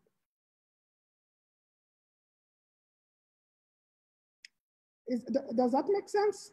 Ngele, I hope I have emphasized your point there. Yeah, I think you have. She's following from the Facebook page, so most likely she's not going to give you a feedback at this point. Okay. Okay. But thank you so much. Patricia, can I say something? Yeah, sure. Oh, and that's Sylvia. Sylvia, Yeah. Sylvia is an excellent fundraiser. You're too young, many of you, to know about the Flying Toilet campaign, and Sylvia was the owner of that campaign, and she fundraises extremely well. We worked with her on Beyond Zero, and we've worked with her on a number of projects. And I want Sylvia to say what she wants to say. Please ask these people to step into this space, because they are just. Yeah, thank you, Candice. I think this has been so insightful. Thank you so much for, it was actually a masterclass. Thank you so much for what you have said. I just wanted to emphasize two things. Number one, a lot of people, when they're doing fundraising, they do a cut and paste job. So you have your proposal that you wrote to USAID, then you just want to translate it to your next proposal to anybody else. It's very, very important that each proposal is considered you do a clean slate job. So you start from zero and you write, based on what Candice was saying, bringing the different individuals around the table. So really that is very important. It's not a matter of taking what you wrote last time and just sort of pushing it in boxes here and there. I've been on both sides. I've been on the proposal writing side, but also on the grant making side. And some of the critical mistakes people make is that they don't read the grant requirements properly. So for example, I'll give you a very simple mistake people do. You're told that your proposal should be in Arial 12 point, okay? Then you have your house style. Maybe your house style is whichever font you use in your house style. So when you submit the proposal, you submit the proposal in your house style. Believe it or not, the first process that grant makers do, even before they read the proposal, is to make sure you have met the basic requirements. So those format requirements are very, very critical. You may go through a lot of hell producing a fantastic proposal, but if the basic requirements, if the funder has said that in this section, make sure it is no more than 500 words. Please make sure that you actually follow those. It's like you use, when Candice was talking about the checklist, that is Msemawote. You need to put the checklist here, go through each point by point. None of those items are superfluous. That is what the funder wants, yeah? So really understand that this funder is saying, in our introduction, we must only use 1,000 words or 500 words, So very important, because what happens in the typical proposal writing process is you leave everything to the end and then you start following, you try to just do bare minimum, yeah? So it is important, if they've said they want the budget in a certain format, get your person doing the budget to recognize that without doing it the way the funder has said it, you will not get the money.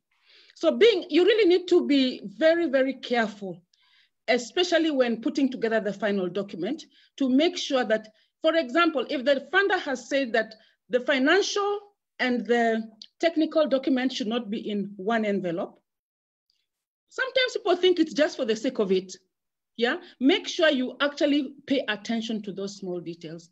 The second thing I want to say is understanding the interest of the funder. It is very important to recognize that you need to really find out, what is this funder really trying to achieve with this process? So ensure that when you're defining your objectives, they actually align to the interest of the funder. I've gone through so many proposals in the course of my career where people don't pay attention.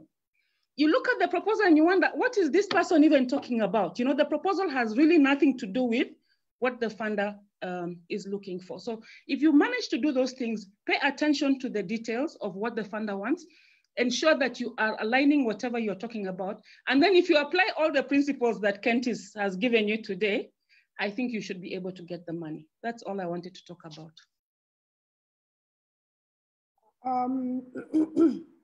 Thank you, Silo.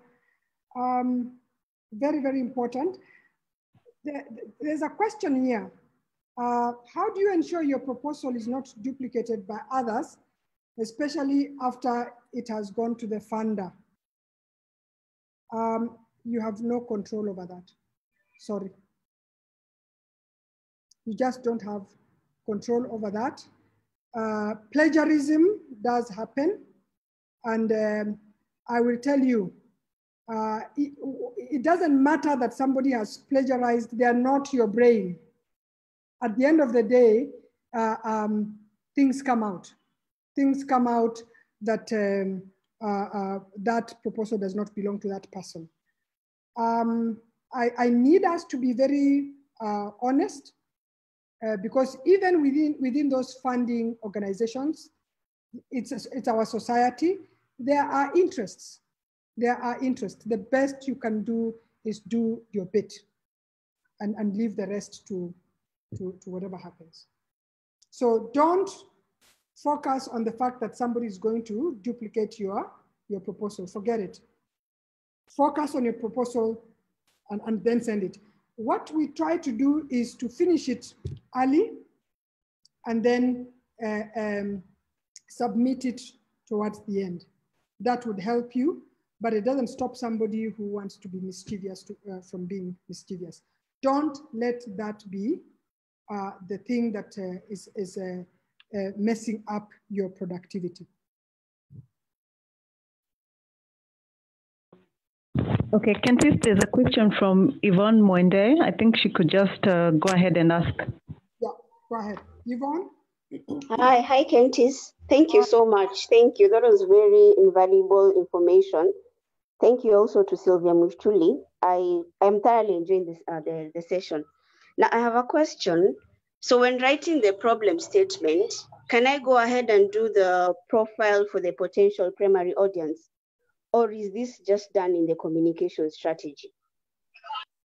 When you're doing the problem statement?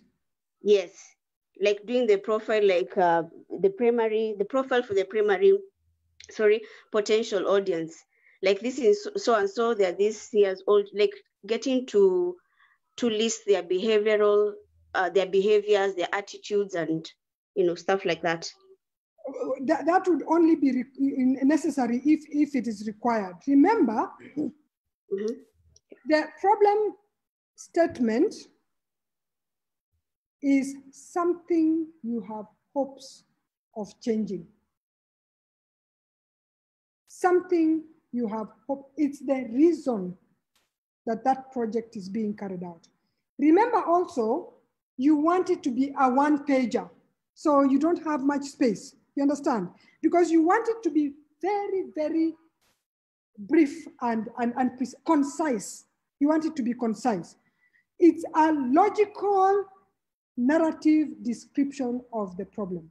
So don't be carried away by too much going into depth into the different stakeholders. No.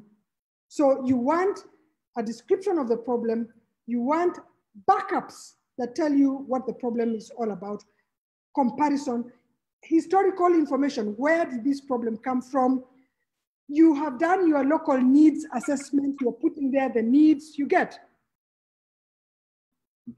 Most important, you're putting there the impact of the problem. Don't be derailed by rambling. Because when you start all those stakeholders, I think you're beginning to ramble.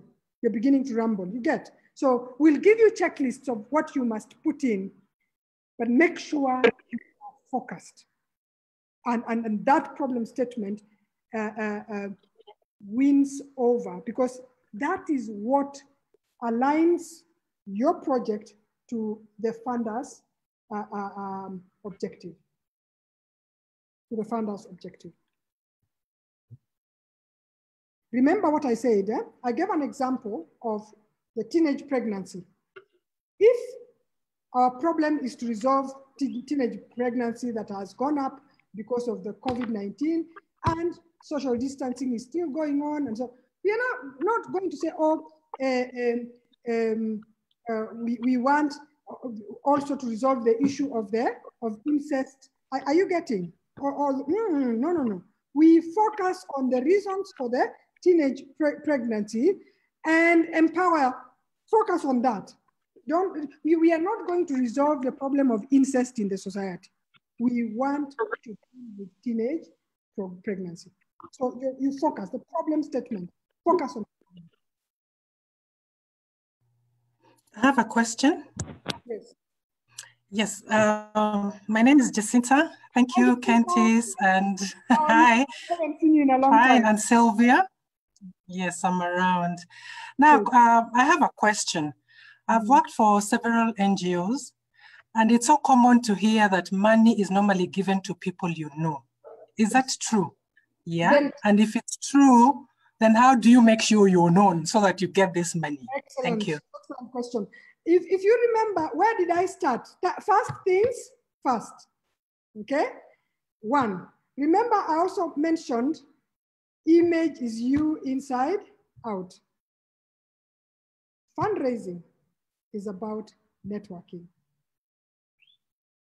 Fundraising is about networking. Fundraising is about doing what? Networking. That's it. That's all I can say. It's about networking.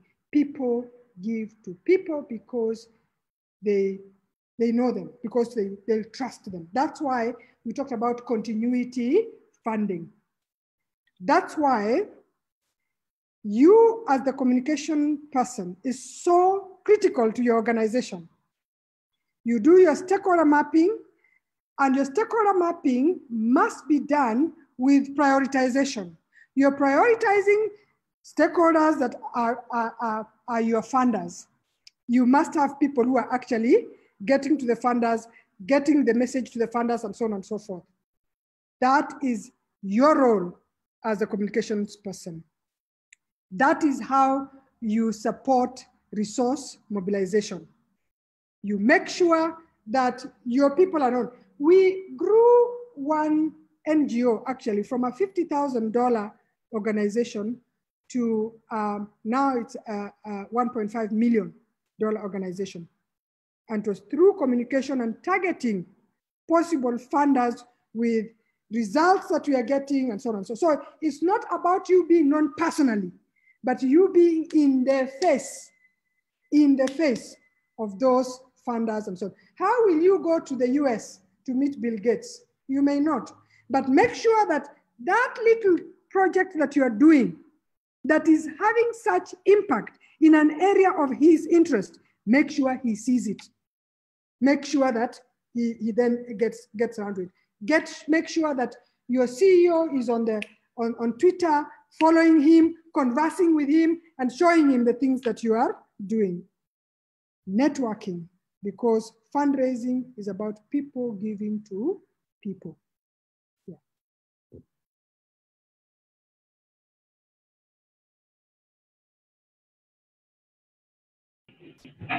I think there are no more questions. Unless there's a burning one, maybe we could take one more and then call it a day. Anyone? I'm looking through the chats. I think most of the things are just comments, but if there's someone, maybe you can go. Phoebe has a question. Thank you, Patience. Thank you so much, Kentis. My name is Phoebe. Hi, and Phoebe. Thank you so much. This is very insightful. My question still relates to the whole question of indicators and measurement. And so I'm really looking forward to listening to Ruth Musembi. Are you supposed to do a baseline for every project? Right. Because I'm just wondering how the question of attribution, but also sometimes it's difficult to do that. How do you manage that? How do you measure without a baseline? Okay. Thank you. So for every proposal, you must do a baseline. Or can you rely on research probably by other people? Yes, you must have the equivalent of a baseline. For those who this is a bit of a NGO speak, a baseline is your starting point.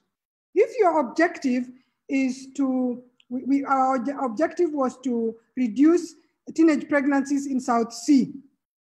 The question is, if we are saying 10%, what does it mean? We must know how many there are so that we are able to measure what 10% is. So we are saying annually we have 50% of the teenagers pregnant. We want to reduce that by 50%. Are you getting? How do we know it's 50%? That's why, remember, Phoebe, In the problem statement, we said you have done your research.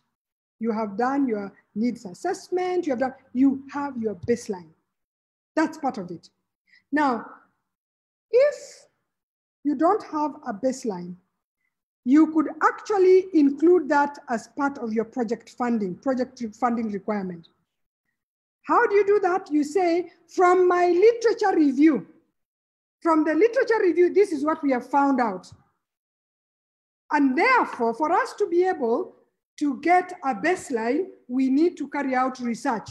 So that research is going to be part of the funding, the project proposal that you're looking at. Phoebe, am I speaking to you? Thank you. I like especially the last part. Thank you, because I think it's expensive sometimes to undertake a baseline research. Exactly. So you put it as part of it, and remember, your proposal must have what your funder is doing and what you are contributing. So for that baseline, you could contribute. You could contribute the staff. You say, we will carry out the baseline with staff. However, we need funding for ABCD. Are you getting? So that's your contribution to getting the baseline. Kentis, as a follow-up to that, do you need like a brand audit for every assignment that we do, including a digital audit, or do we just, once we have done a baseline, that is enough? Now, brand audit, that is now a communication strategy. You've now moved from your from fundraising. This was about proposals for fundraising, resource mobilization. Brand audit, digital audit, you do that when you're developing your communication strategy. Okay. Yeah, unless the project is about branding. It's about, the image of an organization. In which case, yes, you'll have to do a brand audit as your baseline, because you're asking yourself, where am I starting? Remember, your objective must be measurable. So where is the measure starting? You must have a baseline. Good question, Phoebe. Sorry, Kentis, if I can just say one thing that is very important, and this has to do with packaging and presentation of the proposal. Yes. It's very important when defining how to package your presentation, you really understand who your target is. So for example, if you're doing a presentation to the European Union or DFID, those institutional donors, there's a standard way you're supposed to package. But if you're doing a proposal for, say, a corporate foundation, so for example, you're doing a proposal for Equity Foundation, then your packaging needs to be quite different. You would have you have to have a very visual approach, maybe use very nice captivating photographs, have a proper design done, so that, because the corporates need less of so much of the technical. You have to touch the heart of the person who receives the document. So your packaging has to differ from how you would present it to, with the FID and USIU, you're just presenting a gray matter kind of proposal. But with the corporates, if you're looking for money from the corporates, your packaging has to be really, really corporate, very well put together, very well designed. So you also need to think about that. I hope it. And then something that I touched on, but so important as you talk about your packaging, your proposal, the values. You cannot send a proposal to a Catholic organization and you carry out like now the dreams where we are asking teenagers to get contraceptives. You're wasting your time. And you can see how long it has taken to do all those things. Then you go writing a proposal to St. Francis something, to fund it. Total waste of time. And they'll be asking, what's wrong with this person? It means you don't know how to align your proposal. You cannot take values, something that somebody who is anti-gay, and then you're sending them a proposal on gays. It won't work. So those are fundamentals. When we said research your funder, that's exactly what we're talking about. Get there. What are the hot buttons? What are the hot buttons? Because the moment, and then you're putting there successes you have successes that you have achieved. We have achieved 50% girls on contraceptives and so reduced the pregnancy rate. And you're taking that to a priest? Excuse me? How now? How now? Yeah. Just some comments from the chat. I think Juliet just mentioned that it is important to note some of the grants come with templates, so you can't alter this. Yes, true. And that was, if you remember my last slide, the last thing we talked about was the introduction and templates.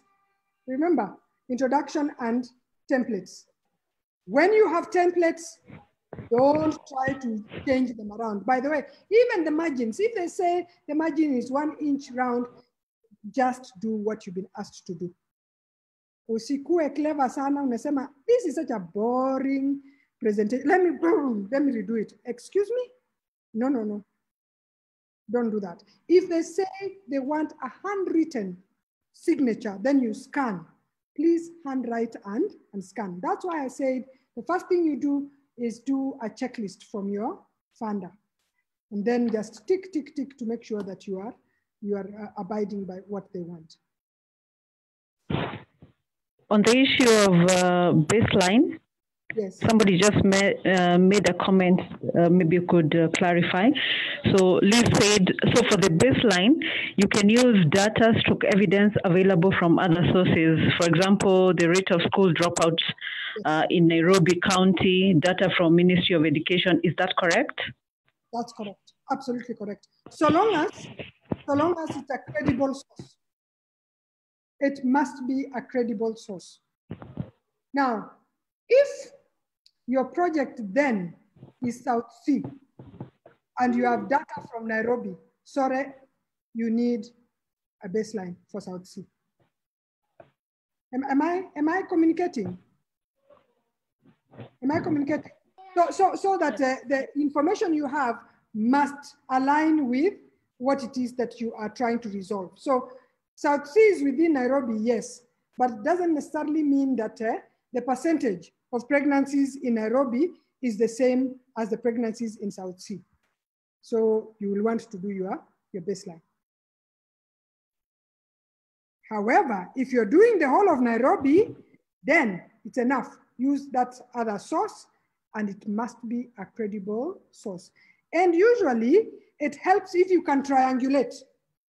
You say you've read the county health, whatever, the WHO has said this and so on. So you triangulate. So you're getting from different sources what the baseline is. And remember, that baseline, that is what you're focused on. In your indicator, you'll be saying we've moved it from this to that. That objective has been based on that particular number. So that's what you're going to use for indicators and then for your impact, for your achievement.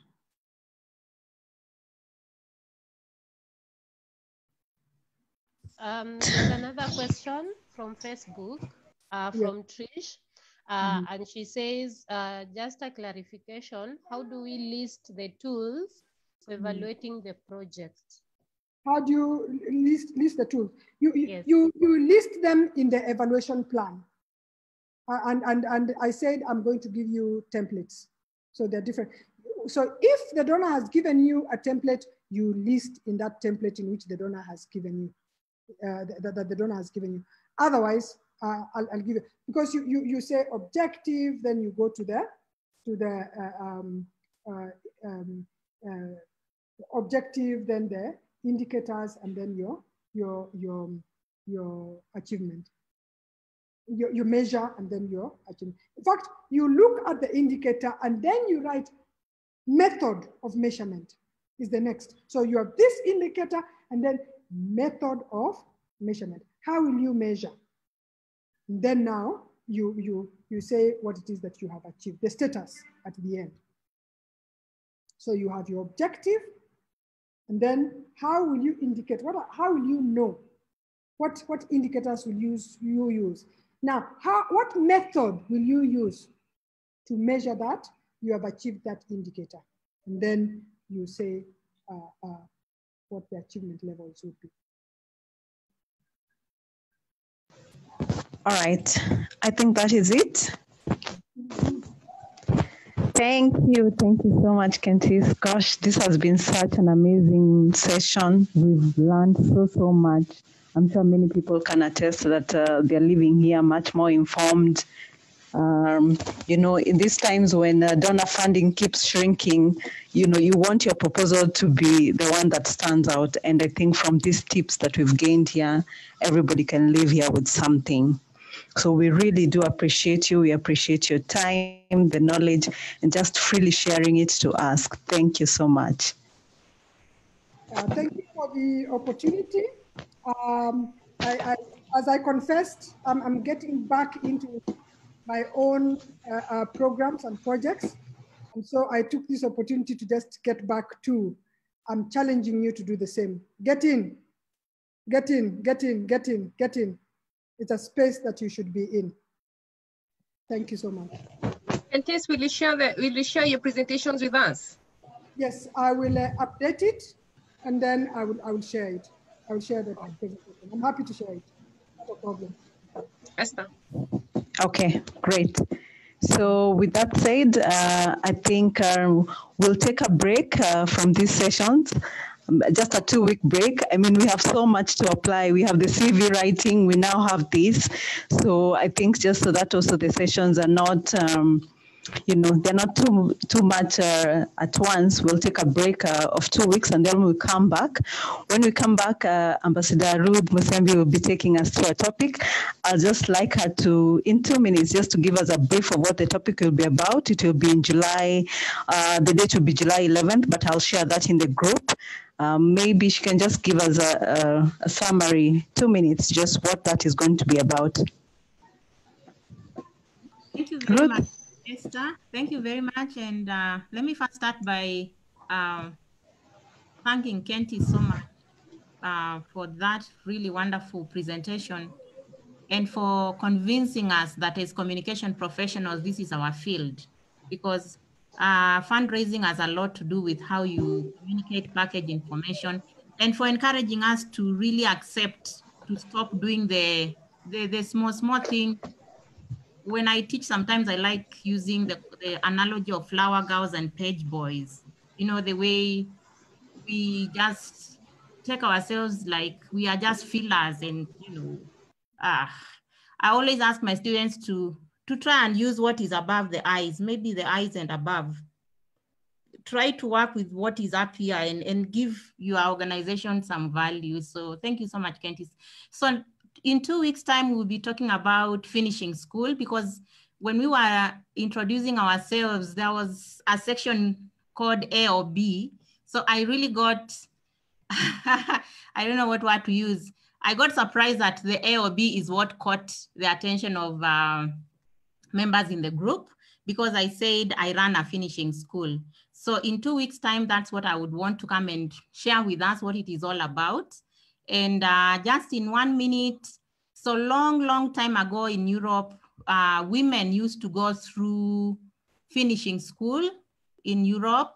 And so there is a then and there. Those times, it was about how to attract the best suitor. So it was about being taught manners, how to entertain, how to be graceful, so that these very rich men could marry you. And it's because women that time, they were not being taken to school as such. So the best they could do was to become entertainers and, you know, all that kind of stuff. So I looked at the concept of finishing school then, there and then, and said it must have been serving a purpose. That's why it was being done. Then I moved to here and now. I asked myself, today, I don't think when we take our girls to school, the main aim is we are preparing them to get suitors. I think there is many other aims. So my idea of the way I run my finishing school is to say, I am a woman, and my call is to women. So I know I can help the boys and the men, but I focus on women. So I asked myself, here and now in 2020, I am a woman, I've finished school. How do I become relevant in my circle?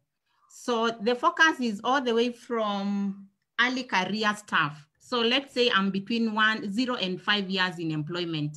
There are many ropes I need to learn about how employment works, how the workplace runs, so that I can scale the ladder. Because a lot of women keep complaining we are not growing up the ladder. My question is, could we be missing something as women? So early career women, and then the next group I focus on is ex-graduates. So you've just finished university or college, you don't even have a job. What should you be thinking about? So we want to complete you. That's why we call it a finishing school.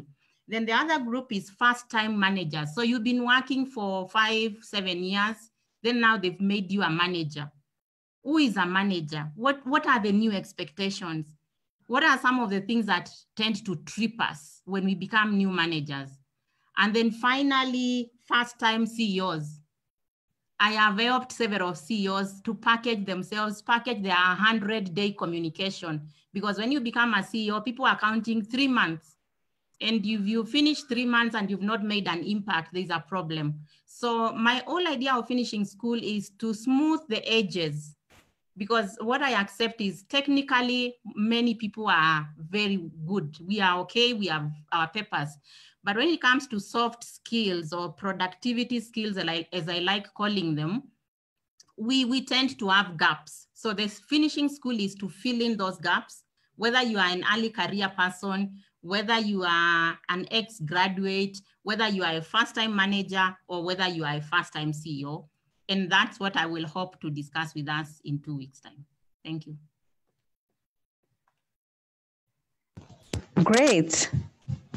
Wow, looking forward to that. Yeah, thank you. Thank you so much. So we'll put up our videos, do a group photo, and then... Esther, I think Kentis wants to say something. Yeah. Sorry to interrupt. Okay, please go, yes. Esther, I really want to thank Eunice Kilonzo for developing that, that poster. She did a fantastic job. She doesn't know me, but she caught it. I hope you get the message. It's about gratitude. It just upped, and she picked a nice photograph of me. Thank you, Eunice. Keep the art, and trust me, I'm trying the Canva, and I'll very soon be, I'll master it. What I'll send you, I'll have used Canva. Thank you very much. Wow, looks like we are all learning from each other. Thank you. Thank you so much. So we'll put up our videos, just do a group photo, and then after which I'll call out someone to just give us a short prayer, and then we'll end it. So if we can all put up our videos, then Sheila will take a photo of us, a group photo. Patience, have you gone for your makeup? She's going to wear her lipstick, I know. Refreshing it. Sheila?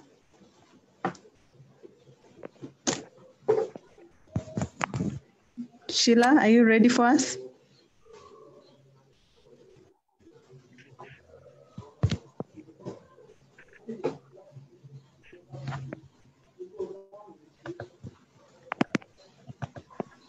At what point Sheila? Are we saying Washe, Sheila?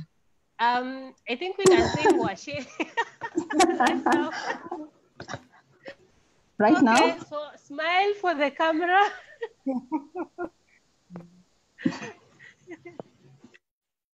Even those with matutas, I hope they are on. Yeah.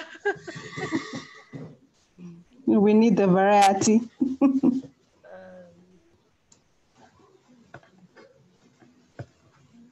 I'm checking the last one.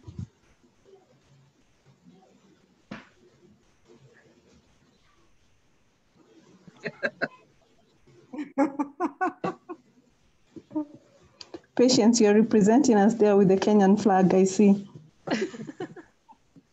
Patience is on another level. Steph claimed the magisterial role in Cardiff. That's why I took the Cardiff for the fact.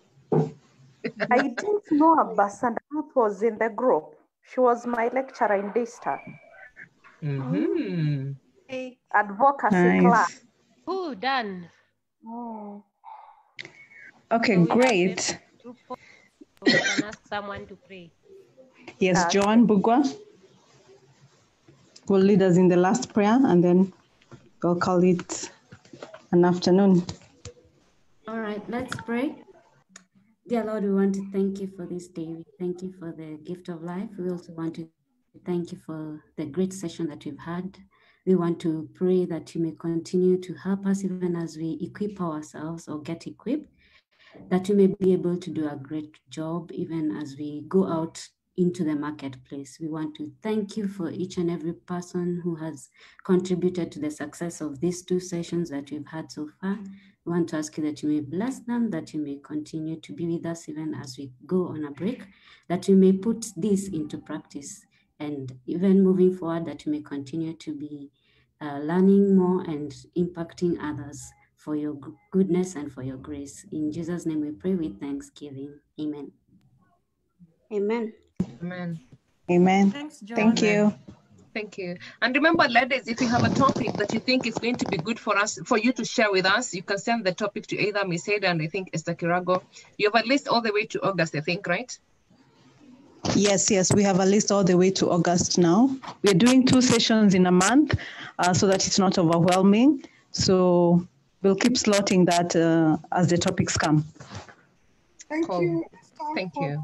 Organization and Ms. Ada. Thank you so much. Thank you so much, guys. Yeah. Great. So, nani alikuwa anatuimbia? There's someone who was volunteering to sing. Yes. It was you, Patience. Tulisema watu wa majuu waimbe. Exactly. Watu wa majuu wenye wanakumbusha waimbe. Sio mimi, ni mtu alivolunteer. Wewe ndio ulisema utaimba. Joan. Tumekuvolunteer, just go on. Ama ni Phoebe. Maybe ni Phoebe. And me next time. Next time? I'll actually, yes, I will. So you want to practice between